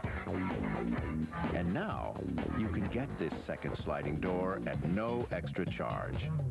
Announcing the National Dodge Sale. It's never been easier to get into and out of America's favorite minivan. See the friendly Dodge dealer near you.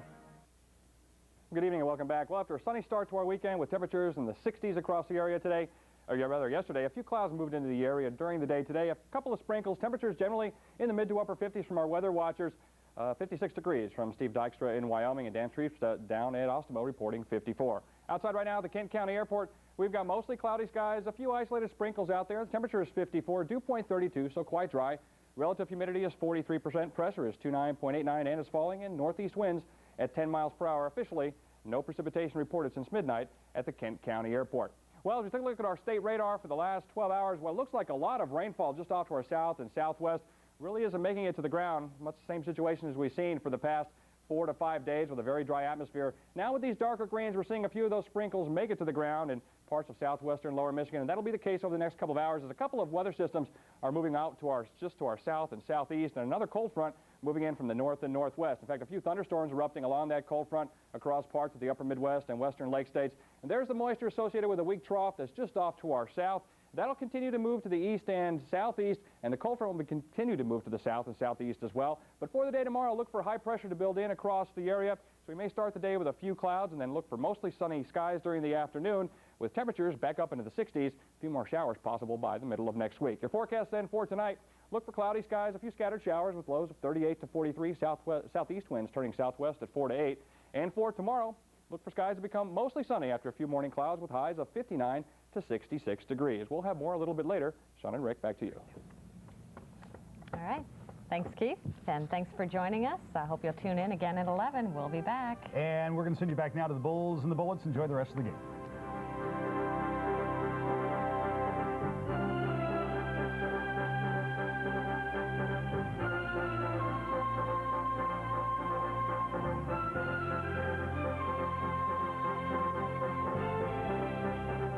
Prefer taste to technology? Come to Subway. We use fresh ingredients. We even have 7 sandwiches under 6 grams of fat. Take the Subway Challenge at a Subway near you.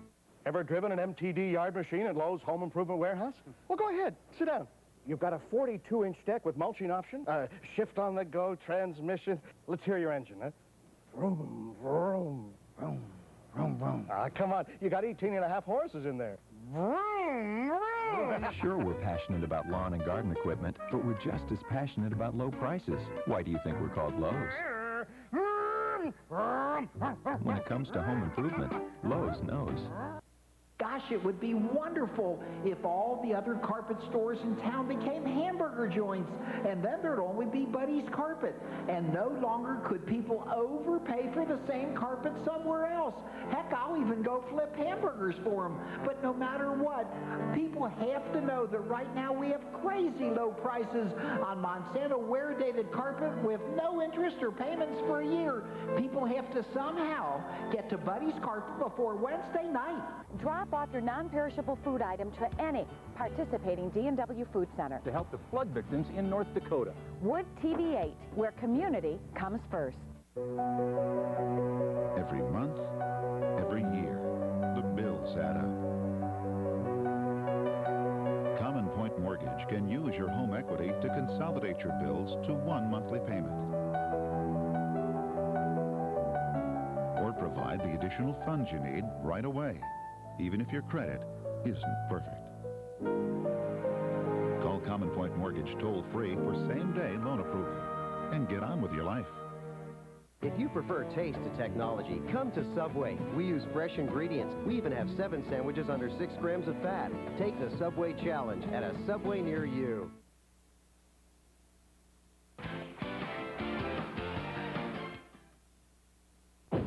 Tonight at 8:30, 7:30 Central. Look out! If these rapids look tough, try running them at gunpoint. I need your wife to get me down the river. Meryl Streep, Kevin Bacon, the network premiere, The River Wild. Tonight on the NBC Sunday Night Movie, 8:30, 7:30 Central. This is the Prudential Halftime Report, brought to you by Prudential, bringing strength and stability to America's families through insurance, healthcare, real estate, and financial services. Halftime in Chicago with the Bullets surprising the Bulls 65-58. Michael Jordan with 26, Chris Webber leading Washington with 17. Hi everybody, Hannah Storm here. Let's get right to the NBA scoreboard. In the first game of the day, Miami beat Orlando decisively 104-87. They take a commanding 2-0 lead. Tim Hardaway had 20, while Penny Hardaway led Orlando with 26. We've held the home court, and that's all it's about. And I think we have to really understand that. And now we go down to Orlando, and we want to close it out, obviously, and move on. That's the objective. We knew exactly how good they were, but they're playing very well. I mean, you don't expect for them to play this well, but you know how good they are. If we maintain the same focus and the same mental attitude and don't become complacent, it's going to be tough for them to beat us. Game 3 Tuesday night in Orlando. The Lakers, meanwhile, are also thinking sweep after beating the Portland Trail Blazers at the Forum 107-93. And Shaquille O'Neal coming off his tremendous 46-point outburst in Game 1. In the first quarter, Shaq drives the lane and delivers the power jam. 13 points in the first half. He finished the game with 30. Later in the quarter, off the scramble, Derek Fisher to Jerome Kersey, who puts it up for Eddie Jones. Jones, 7 of 7 for 19 points in the game. But the Blazers got it going in the second quarter. Kenny Anderson finding Isaiah Ryder on the wing. Ryder with the 3, and Portland takes a 2-point lead into halftime. Second half, the Lakers take over. Nick Van Exel with a 3, capping a 10-2 run early in the fourth quarter. Blazers got no closer than that. The Lakers win it 107-93. Here's Shaq. I think we just did what we were supposed to do. You know, we were supposed to win these 2 games at home and, you know, play well, and we did that. But we know that we're going to have a fight on our hands Wednesday, and we have to play 3 times better than we played today. Shaq running the floor again. Look out. I think I was pushed, if I'm not mistaken, or, you know, I was fouled. And I ran to the cameraman. I had to use him as a cushion, you know. I was getting ready to jump, but, you know, as I was running over there, my scanners, I was like, if I jump, I'm going to, hit those people over there. And I really couldn't make that jump, so I had to use his head as a cushion. Sorry if you're in here. And he's got himself a nice little cushion in the series, up 2 games to none. Game 3 of the series Wednesday night in Portland. It's halftime in Chicago. The Bullets are leading the Bulls by 7. We'll send it back for the second half right after these messages. This has been the Prudential Halftime Report, brought to you by Prudential, bringing strength and stability to America's families through insurance, healthcare, real estate, and financial services.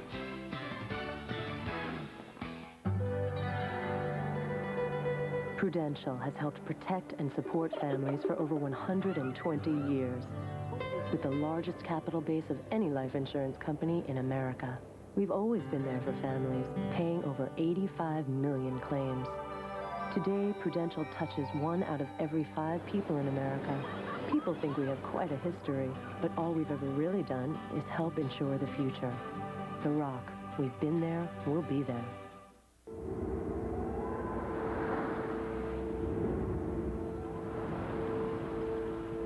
Proceed to the highlighted route.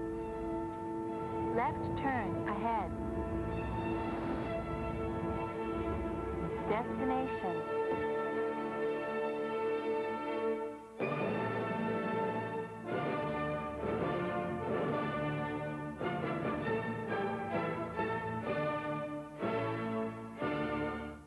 Next up, a very special item for the man. Do you want to smell like me?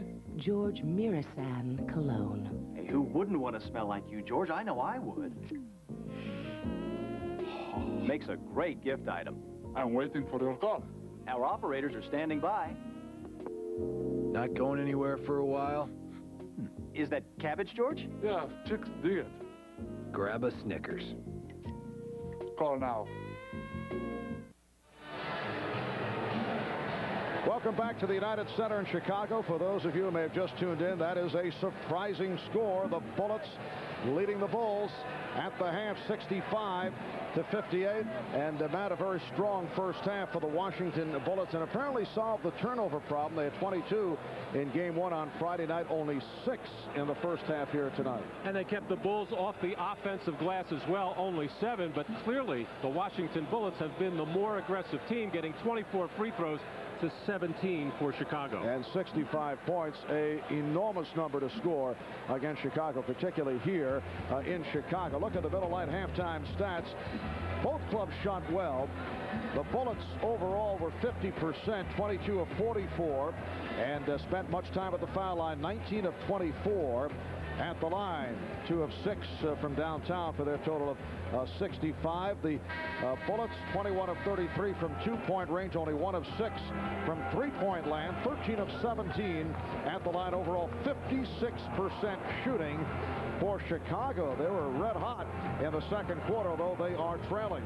Michael Jordan, as he usually does, trying to carry much of the load right now, as he is 11 for 17 from the field for all over the floor, going to his right, going to his left, pulling up, taking those jump shots. But for Michael, I think to get the Bulls back in the game, he's going to have to start taking the ball to the basket, draw some fouls. All right, let's check in with Ahmad Rashad. All right, thanks, Mark. Bernie Bickerstaff telling his team at halftime to keep on doing exactly what they're doing, stay aggressive, and especially stay aggressive inside. Now, Phil Jackson told his team, very disappointed in his team, said that they are being out-hustled, that the Bullets are getting every single loose ball, and the thing that they want to do is try to stay out of the penalty. It kept them from being aggressive in the first half because they were in the penalty with 10 minutes left. So you see that difference between the styles of play that they played in the first half. They're going to try to change that, Mark. Yes, lots of fouls in the first half, 32 in all, 16 for each club. Dennis Rodman still looking rusty. 13 minutes in the first half, 1 of 1 from the field. That was actually deflected in by Chris Webber, and just 1 rebound. And you can see the lack of mobility with that heavy brace on his left leg. Unable to move very well, and his timing way off around the basket. Mistiming this jump, giving Juwan Howard a follow-up stick back as Dennis Rodman struggling with his rebounding, struggling with his defense, forcing the Bulls to struggle. But Chicago so many times comes out to start the second half and turns up the defense. Rodman missed the final 13 games of the regular season with a sprained ligament in his left knee, trying to work his way back. So the third quarter is underway. And now the Bullets for the offense. 65-58. Washington on top. And Rod Strickland shake it up, and a 20-second timeout is taken by Washington. Rod Strickland pointing to his fingers, which are already wrapped. That's Bullets trainer Kevin Johnson checking him out. Rod Strickland being covered early in the first half by Michael Jordan to try to cut down on his post-up plays, to cut down on his penetration. Overall, Michael did a good job on him. But then when Steve Kerr played him a great deal of time in that second quarter, Rod Strickland started to find other people for open shots. 6 assists for Rod Strickland in that first half. What a terrific finish to the regular season for Rod Strickland. So instrumental in the Bullet turnaround. Apparently Rod is all right. Uriasad with his first shot attempt of the game. Jordan and Hopper at the guards, Longley, Pippen, and Caffey up front. Hopper with the open shot. Knock it aside, and Weber control. Crowd felt he had knocked it out of bounds. Muresan has only played 6 minutes, or only played 6 in the first half. And, you know, he's such a lumbering guy against a quick, athletic team like the Chicago Bulls. He suffers in transition and suffers with his lack of mobility. Howard backing Caffey. Shot clock at 2. Weber for 3. And Caffey lunging for that rebound. Chicago Bulls did not have a particularly good game the other night here on Friday, and struggling with the Bulls here tonight. Longley brings the Bulls within 5. That's what Bernie Bickerstaff is worried about for his team, that the weak side defense falls asleep, and that's the big part of Chicago's attack. Flashing from the weak side, getting the ball to the other side, and teams always are so much concerned with the strong side where the ball is. Longley his first field goal. Weber had the excellent first half. Uriasad over Longley. It's a 24-second violation. All right, for more on Dennis Rodman, let's check in with the mod. All right, Marv. Dennis Rodman was bothered in the first half by wearing a very cumbersome brace, so he's changed it at the half. He's now wearing a more elastic brace, and he's just now left to go back to the locker room to do a little bit more adjusting on that knee brace. I'll keep you posted. Marv? All right, Ahmad. Bullets by 5. We're early in the third. Foul is called on Weber, going for the block on Caffey. That's 3 on Chris Weber. Dennis Rodman is one of those players who I don't think ever remember him wearing anything on his knees or any wraps around his legs. He's always had very strong legs, has always worked very hard on his conditioning, and when it's the first time that you have to wear some kind of apparatus, you just feel like a totally different person. He's just one leg so much heavier than the other. Mason Caffey, 3 of 5 at the foul line. In the season series, the Bulls and Bullets met 3 times. Bulls won 2 of 3. Washington won the last meeting early April in Landover. Light pressure being shown here by Chicago. Bullets beating the Bulls in Landover. The day the Bulls were honored at the White House. Phil Jackson said it was a grueling day. Bernie Bickerstaff said now the Bulls are blaming President Clinton for that loss. Juwan Howard has 14 points. Phil Jackson said the Bulls left the game in the Lincoln bedroom that day after they were honored by President Clinton. And a foul. Well, it's the philosophy of most coaches to blame everything else but yourself when something goes wrong. The siege mentality. We're okay. Everybody else is messed up. Uriasad called for his 3rd. And again, Caffey to the line. Well, the last time after the made free throw, the Bulls, what you called, Marv, a very light pressure. Luke Longley was picking him up, laying him down, huffing and puffing as he was trying to put some pressure on the backcourt. And this is Jason Caffey, last year compared to this year, a much more confident player, taking advantage of that playing time with Dennis Rodman out. But in those championship years for Chicago, 91, 2, and 3, their press led and spearheaded by Hart Forest Grant so much more effective. That's when the Bulls used to get those runs, 10-2, 16-4, explode and blow games wide open. This particular edition of the Bulls does not have that capability. Oh, behind the back, Weber finding Cheney. What a pass. And the Bullets now lead 69-64.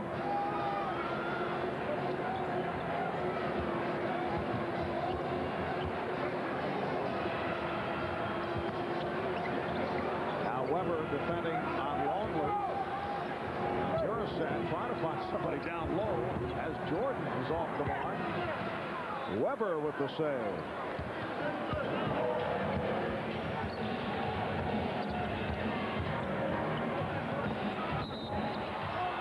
And a foul on Longley, who did not like that call. That is his third. Well, in the first half, we said that Chris Weber will giveth and he will taketh away. Well, we're going to see a giveth here. Beautiful bounce pass to the cutting Calbert Cheney. And then other times, Chris Weber, there's another beautiful feed to Juwan Howard on the alley-oop. And other times, Chris Weber might throw one in the stands, but we just saw two beautiful assists from Chris Weber. And for Weber, his fourth assist of the night.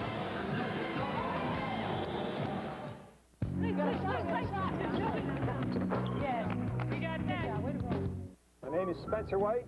Not here looking for runners. Go where the runners are. You gotta smell them. So many feet, so little time. It's called the DMX Run from Reebok. Where the blazes am I? Yeah, it's an air transfer cushioning system. Can we have a pack? The air moves back and forth underneath the foot. I could be out here for some time, sort of like Lewis and Clark. Some people think it's kind of crazy to spend this much time talking about a shoe. I think she likes him. She's smiling. And I wouldn't do it unless I really believed in it. Next stop, coffee.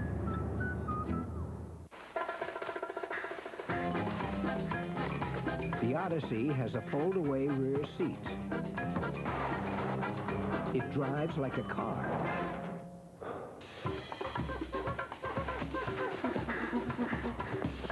It even has 4 doors. Perfect for the family on the go.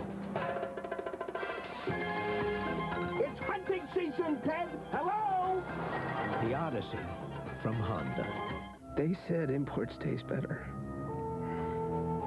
They lied. And how does that make you feel? Used, manipulated, betrayed. And how does that make you feel? Used, manipulated, betrayed. So now what? Only drink fresh beer. Budweiser. You have made a real breakthrough. You did it on your own. Born on Dating from Budweiser. What fresh beer tastes like. You're on the road to freshness. Hold all my calls. And this is a guy thing, right? Schick brings you the shaving system for sensitive skin. Is this a sensitive part? Designed to give a smooth shave with less irritation. Schick. Tracer FX. You the sensitive type? I like that. The NBA on NBC is brought to you by Budweiser. Beechwood aged for a crisp, clean, classic taste. By Honda. Vehicles designed to help simplify your life. And by the owners, managers, and crew who proudly call the McDonald's in your neighborhood My McDonald's.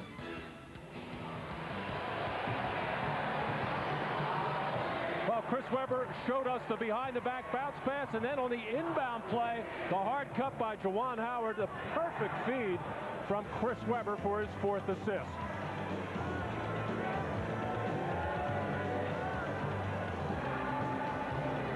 There they are, this year, the ranking of dynamic duos. Glenn Rice and Anthony Mason, seeing them yesterday. Rice carrying much of the scoring load there. Wow, Howard and Weber very close, just about 20 points a game for both of them. Chris Weber in his 3rd season out of Michigan. Began with Golden State, had the run-in with Don Nelson. Last year played only 15 games due to a shoulder injury.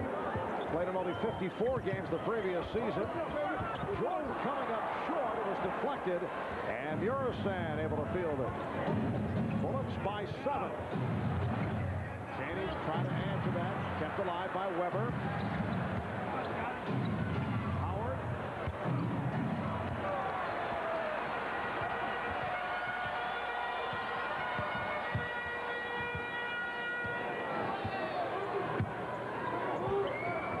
matchup is now Murasan on Rodman, who just checked back in. Harper drills a three. Ron Harper with 8 points. The Bullets lead 71-67. Harper felt he was hit on the play, but that one set up on a beautiful pick from Scottie Pippen. Poor defense by the Washington Bullets. Murasan on the back tap kept it alive. And the Bullets get a new 24. Well, the last 2 previous possessions, bad shots by Washington, that time at least going inside as Strickland nails one from the top. Strickland has not shot well. He's now 4 for 13, 10 points, along with 6 assists. Weber, the high man, with 17 points, 9 rebounds. Jordan with 26. 6.5 remaining in the third quarter. Bullets hoping to tie the series at 1. Here's going Grimes. So the Bullet lead is 4. Bulls would love to take a 2-0 lead to Landover. Game 3 will be Wednesday, 8 o'clock start Eastern Time. Game 4, if necessary, Friday night in Landover. Murasan. Rodman with his first pure rebound. It's only a second rebound of the day. Pippen foul. Holding foul.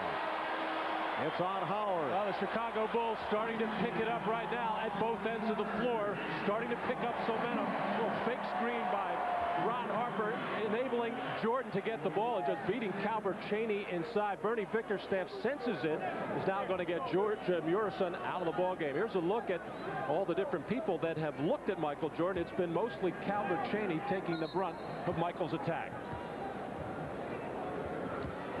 Change of that foul. Weber called, not Howard. Bullets by 4. Jordan cuts it to a 2-point lead. So Weber has 4 personals. Howard has 3. The Bulls showing signs. They've cut it to 2. And the Bullets take a timeout.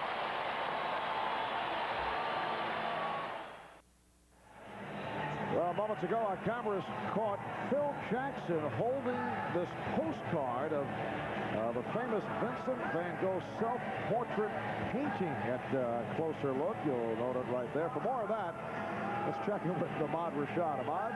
All right, Marv, Phil Jackson, obviously a lover of the arts, as I am myself. And when I asked Randy Brown about this postcard, if it had any special meaning, he said no, it's just that Phil has his plays written on the other side of it.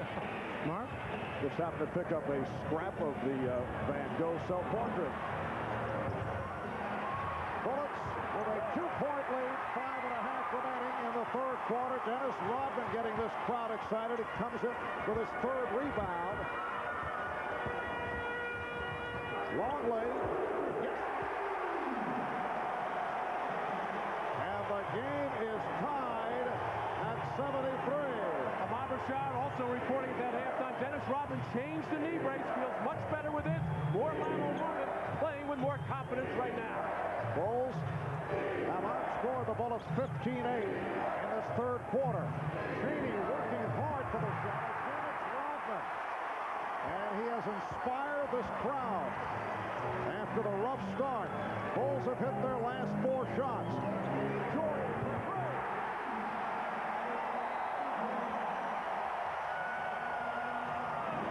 And the Bullets want to talk it over.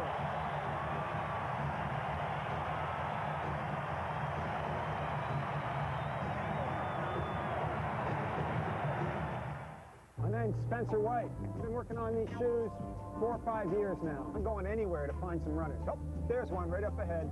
You interested in trying a new running shoe? Want to try a new running shoe? It's called the DMX Run. From Reebok. I made these. Watch out for that car coming at you. The air transfer cushioning. This is the biggest breakthrough we've ever come up with. Would you switch? I think so. I do. 9th one today. I'm here to make the best running shoes in the world.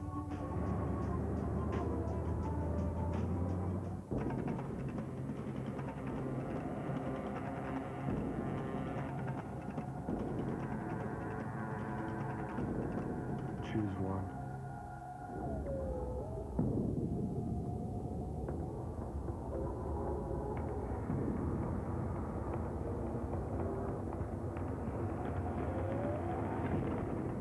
Powerade. Power to working muscles when you need it. I am not done. Bringing up the ball and you're in that groove.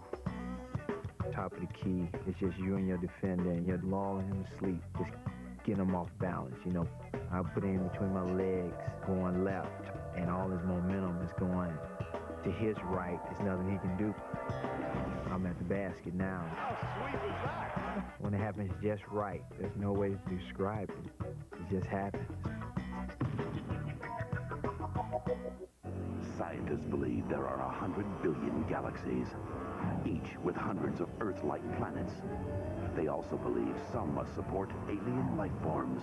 It has begun. But if they are out there, they can't all be friendly. Do it! Robin Cook's Invasion, 1 week from Sunday on NBC.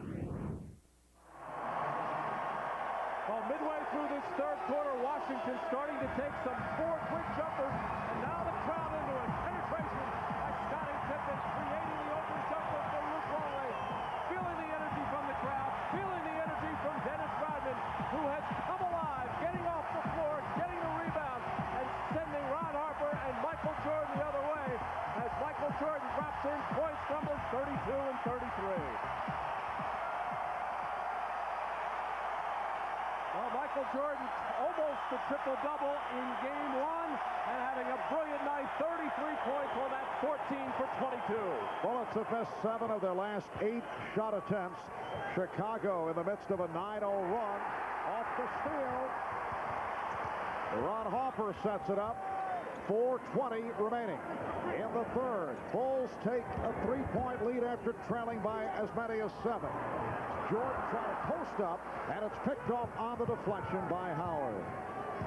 As you saw, Chicago has outscored Washington 18-8 here in the third. Bullets have to start looking for Tracy Murray. He had the hot hand in the first half. Well, he just checked back in. He had 14 points in the first half. Crowd chanting for Luke Longley.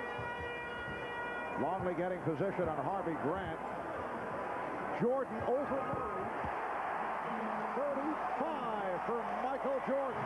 The Bulls lead 78-73.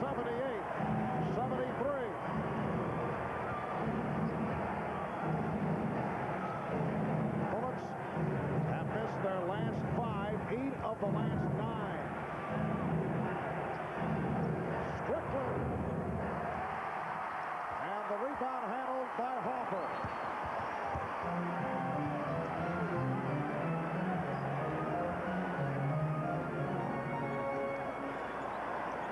Bullets both standing around waiting for Michael Jordan to pop open 3. He's had the hot hand.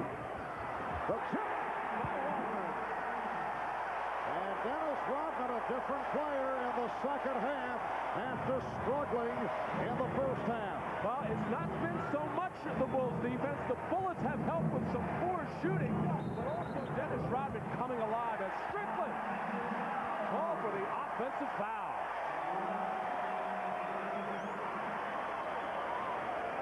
It was Michael Jordan who took over in the fourth quarter along with Steve Kerr in game 1. He has taken over throughout this whole ball game, primarily with jump shots. But Dennis Rodman, nobody getting a body on him as he is starting to camp underneath the basket, getting the tip in.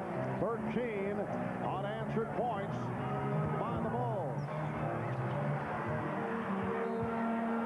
And Hugh Evans says last touched by Chicago. And Dennis Rodman frustrated with himself, the body just not letting go what the mind wanted it to do. He wanted to dive for that loose ball, but still not feeling enough confidence on that man wheel. A superb first half for the Bullets. They led the ball 65-58. But here in the third quarter, they have not scored over the last 5 minutes. Howard pops it out. Murray. Blocked by Pickett. Murray. Blocked again. Rodman dives for it. 24 in violation.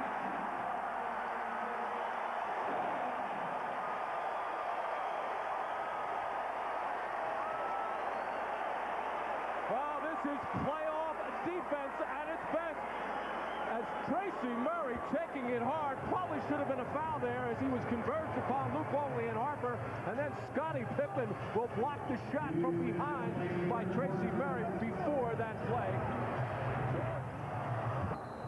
And on the rebound, a foul is called. Weber getting position. Loose ball foul. Charge to Pippen. Down to 1:54 remaining in this third quarter. The Bulls with an 80-73 lead. It is their biggest lead of the night. Bullets have missed their last 8 shots and a foul on Jordan. Well, tonight here on NBC at 8:30 p.m., 7:30 Central. It's the blockbuster action movie starring Kevin Bacon and Meryl Streep, critically acclaimed, The River Wild, right after an all-new Third Rock. That's NBC tonight. So Rod Strickland to the free throw line, where he is 2 for 2. Well, the Bullets are struggling to find something they can get comfortable with at the offensive end. Last Sunday in the playoff clinching game against the Cleveland Cavaliers, much of the time it was posting up Rod Strickland against the smaller Terrell Brandon. But with Michael Jordan guarding Strickland, that takes away that opportunity. So the Bullets have to look elsewhere. Chris Webber is sitting down, 17 points, 8 rebounds, 4 assists, plus 4 personal fouls. They look to double up on Pippen. Rodman gets it back to Pippen. Harper eluding Strickland. Yes. Ron Harper's hit 2 key shots. Earlier, a three-pointer. He's 4-6 from the field, 10 points. Well, with those knee problems, Ron Harper, he must have to get warm and then has trouble getting warmed up again. Last touch by Howard. The reason I say that, he sat out the whole second quarter as Steve Kerr got much of the play, but Ron Harper got off to a reasonably good start in this ballgame, but must be very hard for him to get back after he goes out of the ballgame. So for this third quarter, Phil Jackson riding him the whole way. A hand for Michael Jordan. He'll get a rest at the end of this third quarter. Leads with 35 points, replaced by Randy Brown, making his first appearance of the game. And Chris Whitney has come on to Rod Strickland. So Harper and Brown at the guards. Pippen, Longley, and Rodman up front. Longley with a series of moves to beat Grant. Well, I was looking around wondering where Chicago was going to get some offense. With Michael Jordan on the bench, you got to look to Scottie Pippen, but Luke Longley answering the call there. Chaney with the foul. And the Bulls say should have been offensive interference, no call made, and play continues. The basket does count. Bulls lead 84-77. Harper.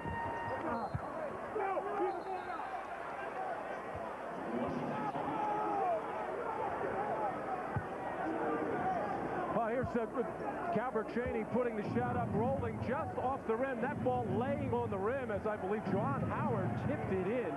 Should have been offensive interference. The Bullets with just 12 points in this third quarter. Right off the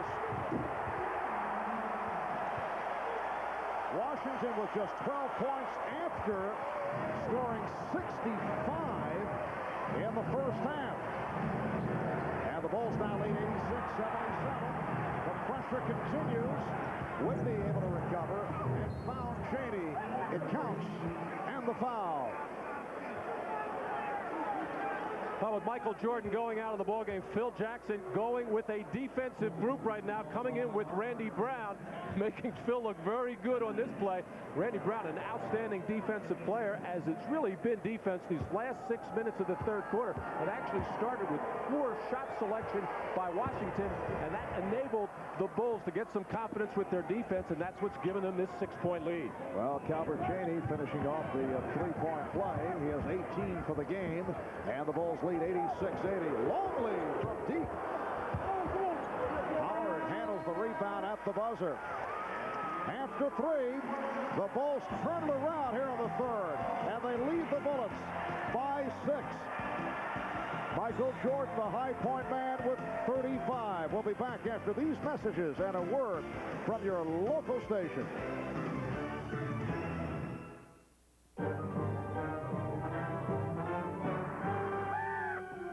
Stupid bird.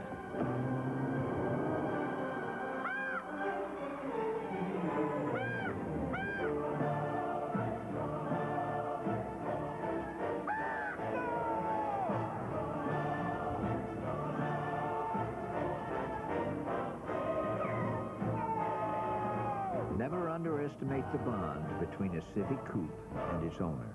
The critics have declared The Fifth Element is Star Wars for the 90s. Hang on. It's a sky-high sci-fi entertainment thrill ride. Any survivors? A super galactic fantasy adventure. Just like driving a cab. A jaw-dropping, mind-blowing epic. Let's see it. 4 stars, exciting and fun. The first big blast of the summer is here. Bruce Willis. The Fifth Element, rated PG-13, opens everywhere May 9th. I'm writing because I have a very close friend who's being verbally abused by her parents. They tell her she's a failure, no good, and stupid. I told her to talk to the school counselor, but she's afraid her parents will find out and make things worse for her. She has thought about suicide many times, but someone was always there to convince her otherwise. I just worry that one day there won't be anyone there.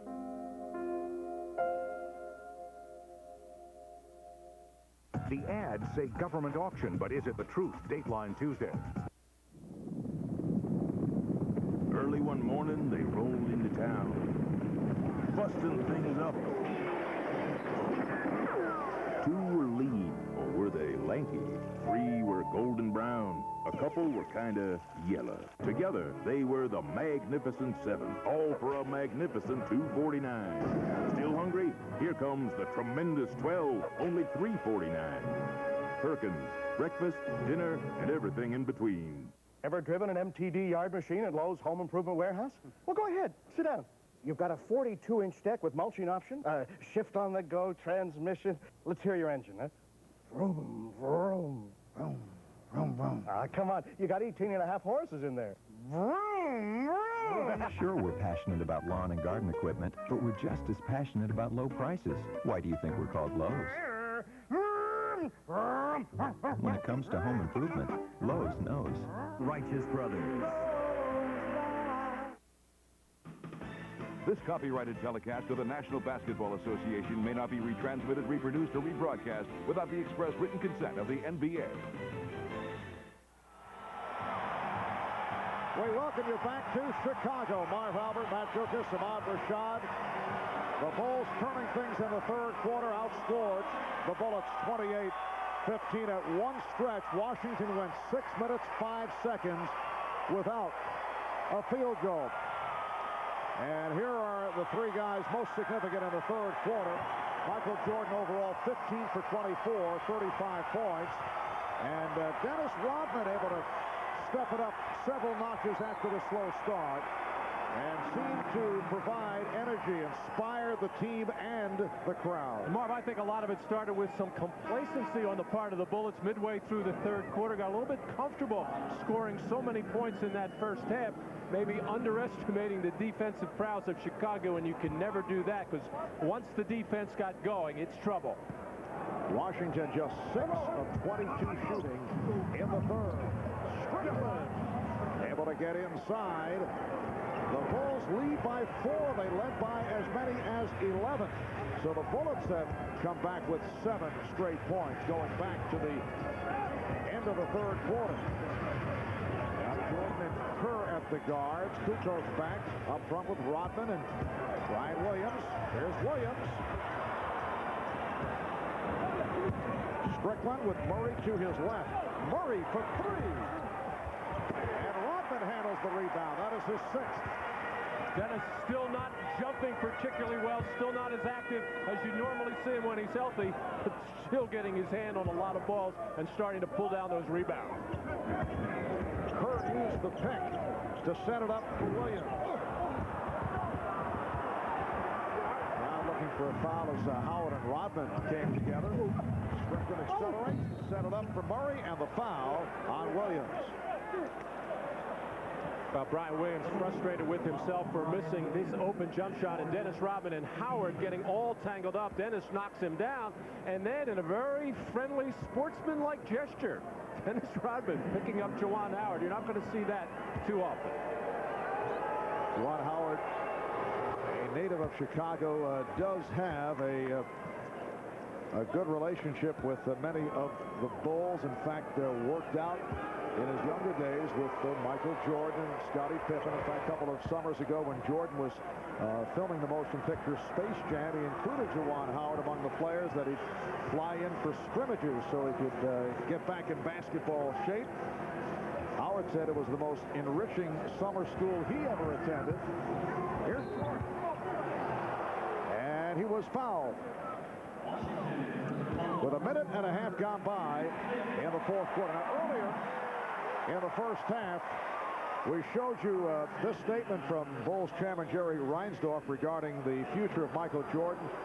Reinsdorf saying, I can't afford it. If we pay that much money again, we won't go to the poorhouse. I want Jordan back. Well, sitting courtside, Michael Jordan's business manager, Asian, there is David Falk. He had an interesting reaction when he saw this on one of the monitors. Ahmad Rashad happened to be nearby and can fill us in. Ahmad? All right, Marv, David said that it was the first time he had heard of anything like this, and he thought, of course, that was excellent news, but just like any other employee that does a great job, I'm sure that Michael would be looking for a raise. Marv? Yes. And I'm also told that David Falk was pumping his arms several times as he saw that graphic come up on the monitor. A la Tiger Woods, fist in the air. And a kneeing foul is indicated. And once again, as we showed you that headline, yes, I think he enjoyed it. Hearing the sounds of the cash register.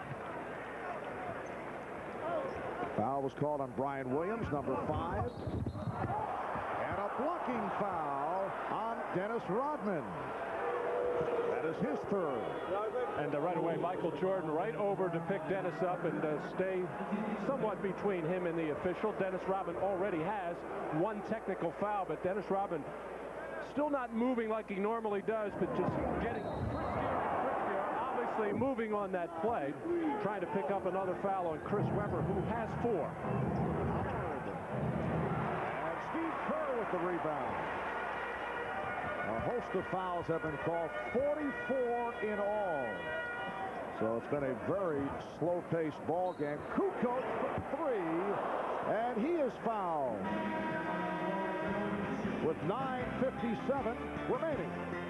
In this fourth quarter, it's the Bulls by 4. The NBA playoffs continue next Saturday, plus a triple header next Sunday on NBC. Hey, Max. The new Ford Escort ZX2. Nowhere to run to, baby. Nowhere to hide. Everywhere I go, your face I see. Every step I take, you take with me. Nowhere to run to, baby. Nowhere to hide. Ford Escort ZX2. Grab life by the wheel. Max? Today, you could be almost anywhere in the world, and you could buy almost anything without cash, without a check. Because today, there are better ways to pay. Credit cards, debit cards, and smart cards from MasterCard. MasterCard, the future of money.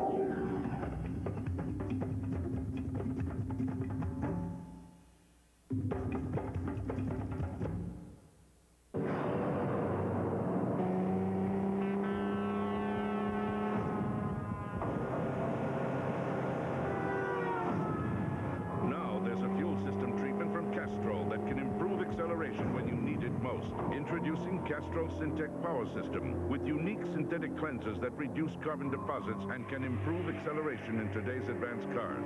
You never know when you'll need it next. Castrol Syntec Power System. Power when you need it.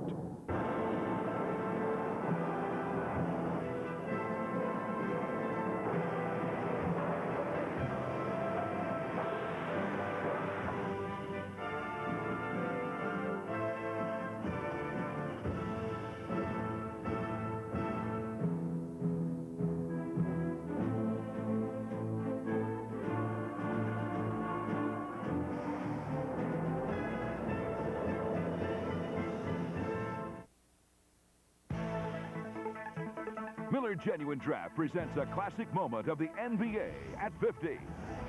Well, today we look back at the 1978 NBA Finals. Bernie Bickerstaff, the Bullets assistant under head coach Dick Motta. Bullets and Sonics would go 7 games, and it was the Bullets pulling out Game 7 to win the title. The Bullets' regular season record of 44-38, as it turns out, the worst ever to win an NBA championship. In recognition of this classic moment, Miller Beer will donate $1,000 to the Thurgood Marshall Scholarship Fund. I talked with Bernie before the game, asked him what he was going to talk to Chris Webber about, and bouncing back from the disappointing game one, he said nothing.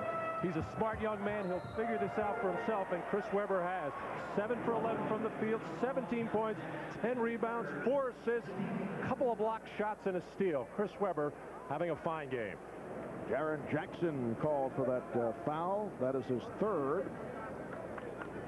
And for the Bulls, their 3rd team foul. 9:50 remaining in this 4th quarter.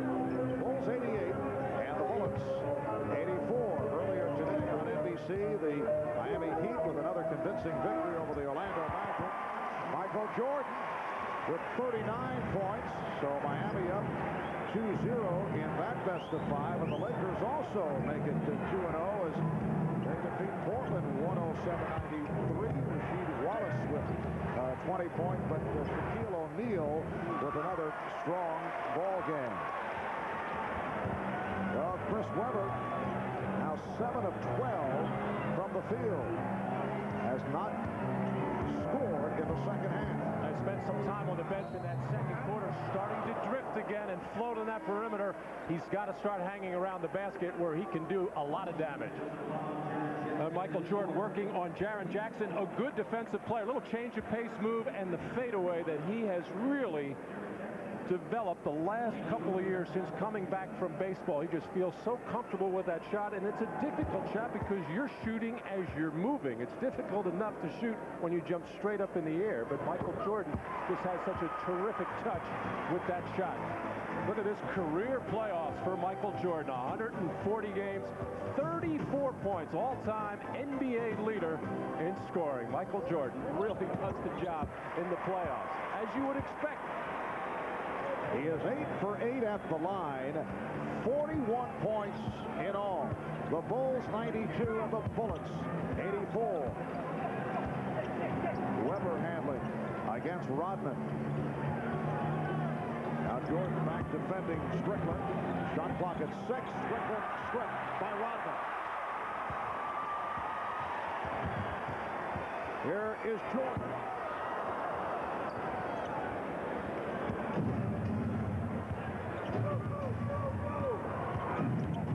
Strickland able to use the screen.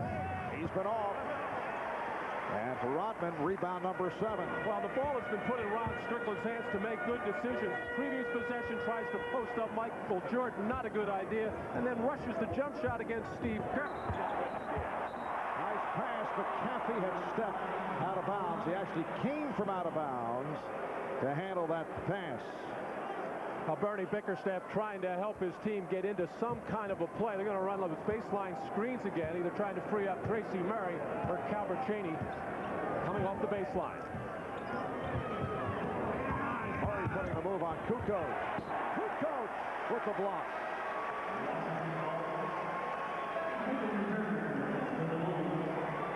Now Tracy Murray being taken off that jump shot. Kukoc had problems with Murray in the first half, this time staying very close and coming across his body with the left arm. Usually, oh, what a pass by Webber. Murray was able to field it after it was deflected away.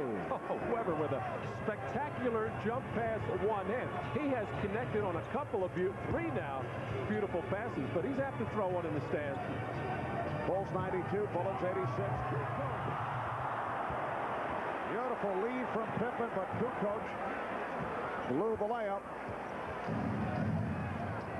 Cheney, yes. And the Bullets hang in. 7.5 remaining in the 4th quarter. The Bulls lead is down to 4, and Chicago takes a timeout. Ты отдохнешь.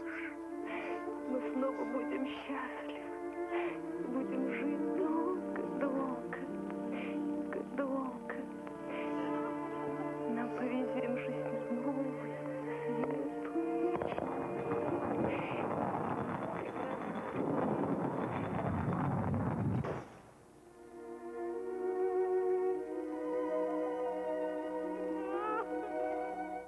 say I come to the emergency room.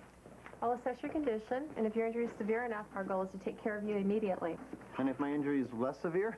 Well, at some Columbia facilities, we now have a fast track for that.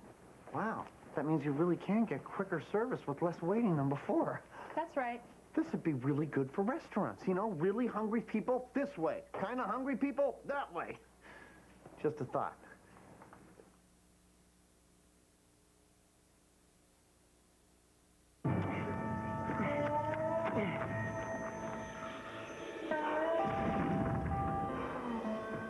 What now? You're using the wrong tool. Ford F-Series with the world's only standard third door. And available new 5.4-liter Triton V8 for even more torque and horsepower. Now you got all your holes dug, huh? The new Ford F-Series, built Ford tough. Okay, you're ready. You look great. Thanks, Lee. A few weeks ago, I was getting Eva ready for her close-up when I noticed something. Dandruff.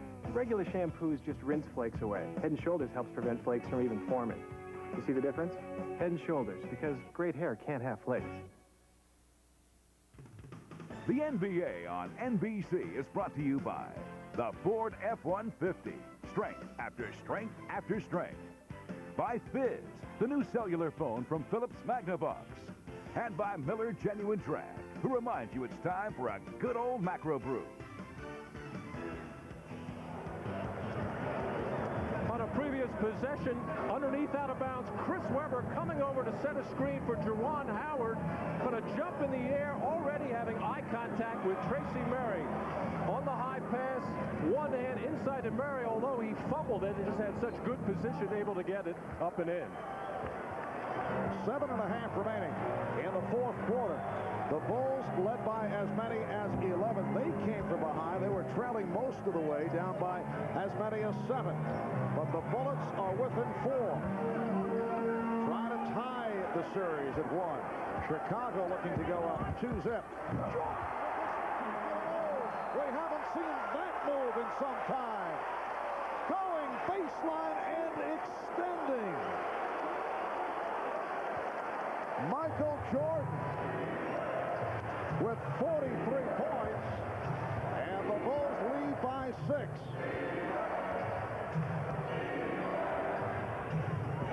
Webber inside, and Cheney converts. Chris Webber, in effect, has become the point center as he is staying primarily on the perimeter, but making some terrific passes to players underneath. But I think for the Bullets to do well, he's got to get closer to the basket. Pippen for 3. He's been quiet in the second half. Longley able to keep that rebound alive.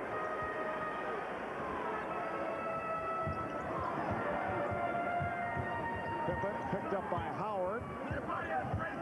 Longley with the room. And deflected out of bounds. Last touch by the Bulls. Well, Scottie Pippen has been almost passive in this second half, as all 11 of his points in the first half has only taken 2 shots in the second half.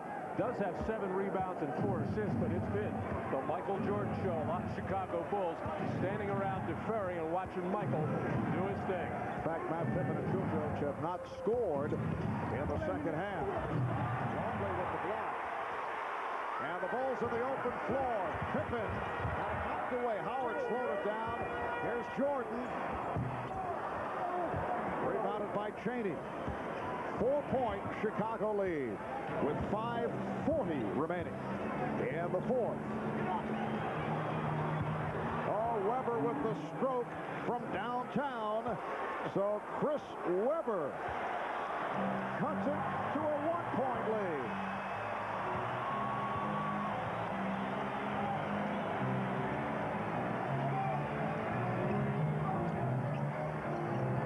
Open shot for Pippen. Rodman with the rebound. Jordan again taking it to the basket. Well, Michael Jordan, for the most part, has been doing it with jump shots. But he's hit 2 in a row off the dribble. Another isolation for Webber. Made the jumper on it.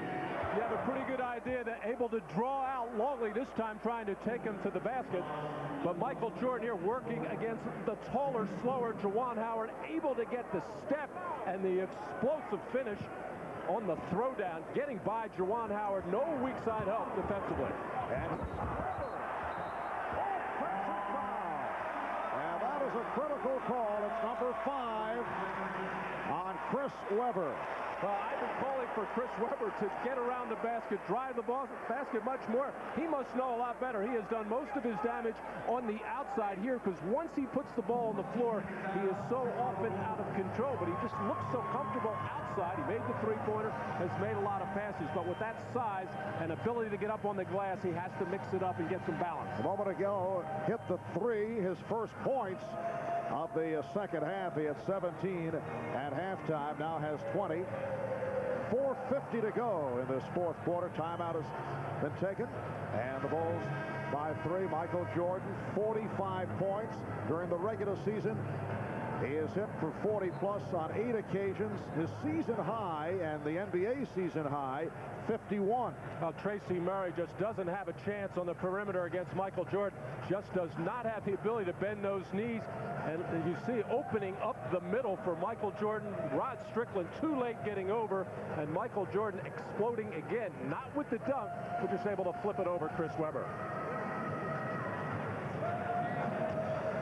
Michael Jordan, game 1, 12 of 25, 29 points. Did much of the damage in the fourth quarter.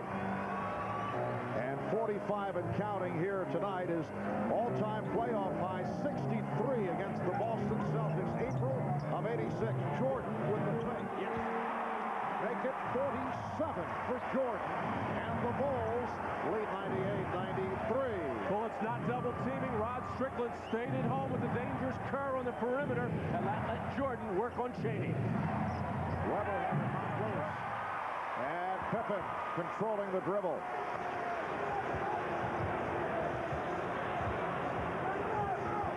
Jordan setting it up on Chaney.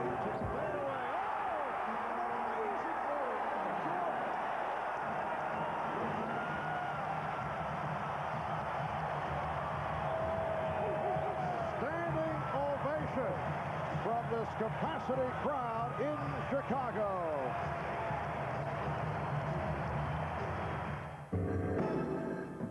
Freshness hotline, what's the problem? Man, my party is lame. I think I got some skunky beer. Sir, relax. When was your beer born? Born? What are you talking about? Doesn't have a born-on date? A what? Do you have any Budweiser? No, man, you gotta help me. Okay, remain calm, sir. We're on our way. Born on dating from Budweiser. What fresh beer tastes like. Sir, put down the skunky beer and slowly back away. What would you get if you took a secret agent from the 60s, froze him, and thawed him out for the 90s? It's freedom, baby, yeah! Austin Powers. Danger's my middle name. Secret? He's a swinger in a square world. A lot's changed since 1967. And a stranger. Bring on the sexy stews, man! We're called flight attendants now. In a strange land. Austin Powers, International Man of Mystery. Rated PG-13. Starts Friday. Ford Ranger is so useful it can even do your laundry for you. First, make sure your clothes are dirty enough. Excellent! Add detergent. Fill to line with water. Wash. Put on spin cycle. And hang your clothes out to dry. Ford Ranger, America's best-selling compact pickup, starting at just $10,980. Definitely makes the white whiter.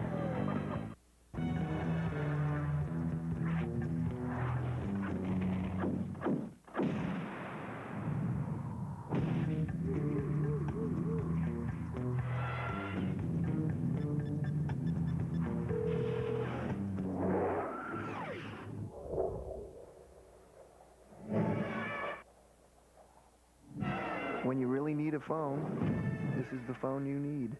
The Fizz Cellular phone from Philips Magnavox. Tonight at 8:30, 7:30 Central. He's got a gun! I need you to get me down the river. A vacation becomes a nightmare. I can't believe this is happening. Kevin Bacon, Meryl Street. This is not fun anymore. Their only way out. I'm gonna kill you. I don't think so. Is down the River Wild. Tonight on the NBC Sunday Night Movie, 8:30, 7:30 Central. The Washington Bullets choosing to play Michael Jordan primarily with single coverage, able to take it, gets Albert Chaney in the air, shed in, and knocked down another jump shot as Michael is really feeling it, and then getting by Chaney, stumbling, looking like he's losing his balance, getting a hand in his face, falling backwards, and Michael Jordan, take a look one more time as Michael Jordan can do no wrong. And he has scored all 14 Chicago points in the fourth quarter. Matt, looking at his teammates, you know they've seen many extraordinary performances, but they have been looking at each other every time Jordan has performed here in this fourth quarter and come through with an incredible shot. They cannot believe what they're watching. Now on Harper, his third. Mentioned earlier in NBA playoff history, the highest scoring game, Jordan with 63 and 86 at Boston with a 61-point affair. Phil saying, keep doing what you were doing. Excellent advice. And if you want to call it a problem, what happens is a lot of the other players will stand around and watch and enjoy, but you have to be ready. You got to think some double teams are going to come as soon as he catches the ball, get the ball out of his hands. But keep in mind, the Bullets are well within range of this ballgame, trailing by just 5, 3:45 to go in the fourth. Now Steve Kerr, Michael Jordan, Scottie Pippen, Dennis Rodman, Luke Longley on the floor. Chris Webber is playing with the 5 fouls. Here's Jordan. Murray with the rebound. Good play by Tracy Murray. And Chris Webber was ready to come and help. He stayed on that same side as his man cleared out, ready to help on Jordan. Chaney feeling for Jordan. Shot clock at 5. Chaney. Calbert Chaney has had an outstanding game. He has 24 points. And the Bullets are within 3. What a performance by the Washington Bullets, one of the up-and-coming teams in the NBA. Starting lineup averaging just under 26 years of age. Pippen for 3. The Bulls lead 103-97. Scottie Pippen's first field goal of the second half now has 14 points. Little half-court trap by the Bullets to try to break the rhythm and somehow keep the ball out of Jordan's hands. They did it, and Pippen burns them. Jordan got involved with Chaney and called for the foul, his second. Well, stay with us tonight right here on NBC, starting at 8:30, 7:30 Central. The blockbuster action movie starring Kevin Bacon and Meryl Streep, The River Wild. That'll be right after the all-new Third Rock. Here on NBC tonight. Calbert Chaney now 5 for 5 at the line.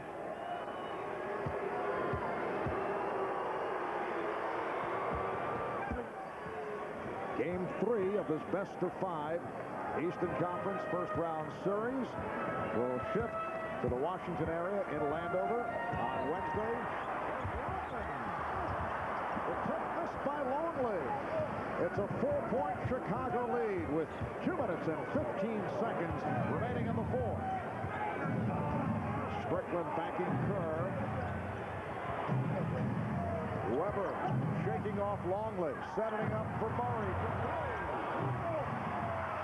And Kerr able to run it down.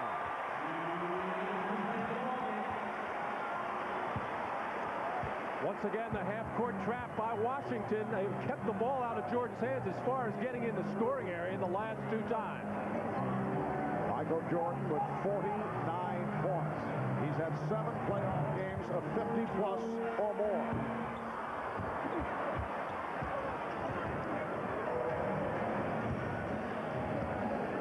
A minute and a half remaining. 49 points represents the most since Jordan at 55 and 54 in 93. And a foul against the Bulls. Foul on Rodman. A look at the Michael Jordan personal best list in playoff competition. 63 at Boston. He had 56 in 92 against the Heat. 55 back in 88 against Cleveland, and did it against Phoenix. There's Chris Webber, who struggles at the line. He's 1 of 5 tonight. 56.5% on the year. Actually improved his foul shooting the last month of the season, or I should say the last 10 games of the regular season. But just as you mentioned, Mark, a 1 for 5 after making a good, strong drive against Luke Walton. And Chris Webber getting the treatment from the crowd. Well, both teams crashing the boards. And Steve Kerr got caught in the collision and went down. And Steve Kerr's nose, I think, is bleeding. 3-point Chicago lead. The officials have not spotted it. They'll blow the whistle when they see the blood. Shot clock at 7. Jordan eluding Cheney. Take it. 51 for Michael Jordan. Michael Jordan is making such hard moves off the dribble that even the more aggressive the defense is going to run by him. He's just stopping on that dime. And the reach-in foul on Jordan. Calbert Cheney has gotten burned time and time again, working very hard, but running by Michael Jordan, going for those pump fakes, trying to challenge shots. But Michael's moves have just been so definitive all night long. And Michael traveling on his own personal list up to 51, passing by 2 previous 50-point games against the Cleveland Cavaliers. We're down to 53 and 6/10 seconds to go on the 4th. They've spotted the blood on the nose of Steve Kerr. Chip Schaefer, the Bulls trainer, checking it out, and Kerr will sit down, replaced by Hopper. Strickland to the line with the Bulls over the limit. Rod Strickland is now 5 of 5 at the line. Well, on the last free throw shooting situation with the poor foul shooter Webber, as actually Steve Kerr running into his own teammate Michael Jordan as Calbert Cheney crossed from behind, and Steve Kerr took the worst of that. The Washington Bullets are within 3, despite the exploits of Jordan. Despite the fact that the Bulls have led by as many as 11, they have not been able to put the Bullets away. We're down to 42 seconds remaining. The Bulls with the ball and a 3-point lead. Jordan double team, beating the guy.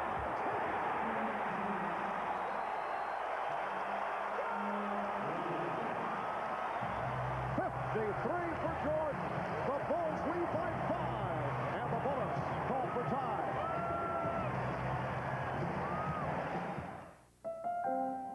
One day, a young designer decided he could change the very shape of the world. How could he be so brash, so bold, so utterly successful? He simply discovered a doorway to the world that in the blink of an eye let him travel farther, set his sights higher, and look in directions he never could before. He wasn't always so daring, but with FedEx, it's the way the world works.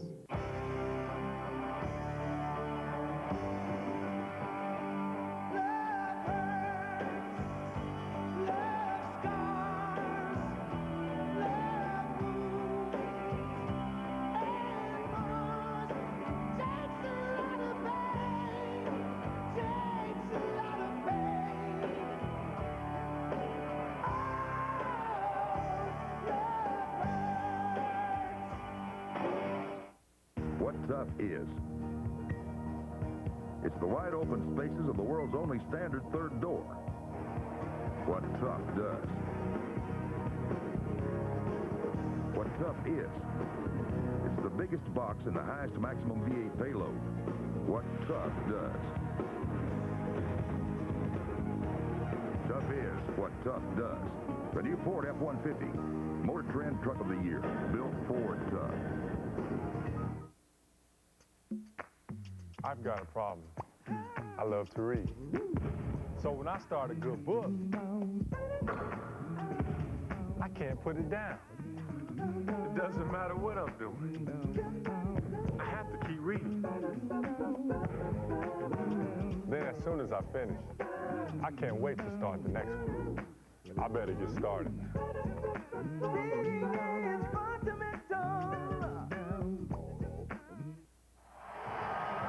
Well, Michael Jordan popping out, being pressured by Calvert Chaney, and Juwan Howard is going to come out to double team, but he stands straight up, picks his own man up, and basically ushers Michael Jordan right to the basket, as I think the Bullets were thinking if Dennis Rodman had touched the ball, they would foul him. Dennis wisely stayed away from it. Well, there have been 24 players who have scored 50 or more in the NBA playoffs, and Michael Jordan has done it now 8 times. Calvert Chaney not able to hit. And we're down to 20 seconds left in the fourth quarter. Bulls 107, Bullets 102. The next foul for Washington puts them over the limit. And the Bulls spreading it out, just working the clock. Webber now picking up Jordan. Webber has 5. And Webber leaning in on Jordan. And it's on Webber. That's number 6. Well, Michael Jordan wisely kept the ball in his hands for much of it, maybe about 12 or 13 seconds. Made a couple of quick passes, got the ball out as Washington wanted to get it out of his hands and put somebody else on the free throw line. Chris Webber had a very good first half, a quiet second half as far as scoring, had the foul problems, made some terrific passes, but really never got in and around the basket to do some damage. Only 4 points in the second half for Webber. And Michael Jordan to the line. He's 8 of 8 at the line. If he hits both, it'll be 55 points, equaling the most that he has scored since the return from his retirement. He had that 55-point game against the New York Knicks. Boy, there's a lot of circles there.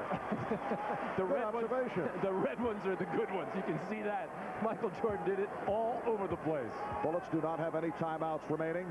Jordan has scored 19 of the Bulls' 22 points. Make it 20 of 23 in the fourth. He has 55 points. This will go down as one of the extraordinary playoff performances in the history of the NBA. Michael Jordan has taken over in the second half, and the Bulls defeat the Bullets 109 to 104. The stat line on Jordan, 21.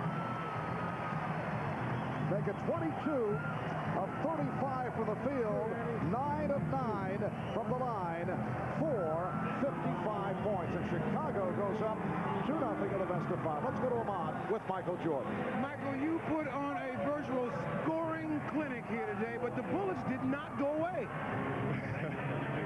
The Bullets is a fabulous team. I mean, they're the team of the future. You can see that. They got a very talented team, and Bernie's doing a heck of a job with them. They've really given us a good run for our money, and tonight, I was the only one who could get some offense generated, you know, initially, and I just got into that mode, and I couldn't really get out of it. I think it's because you got your groove on. I got in a great rhythm. All right, man. Congratulations on a great game.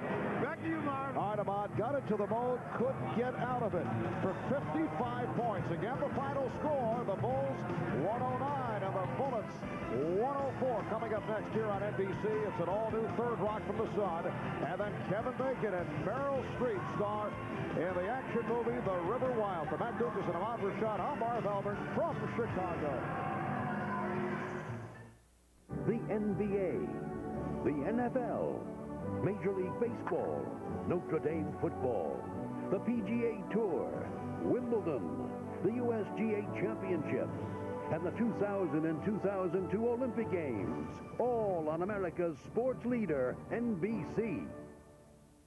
Tonight, hang on for a huge all-new Third Rock party! Seinfeld's Wayne Knight's back on a hot new episode. The hotter the better. With Jan Hook and Harry Morgan. I've heard enough. Wait, there's more! Dick's on trial. And when they make him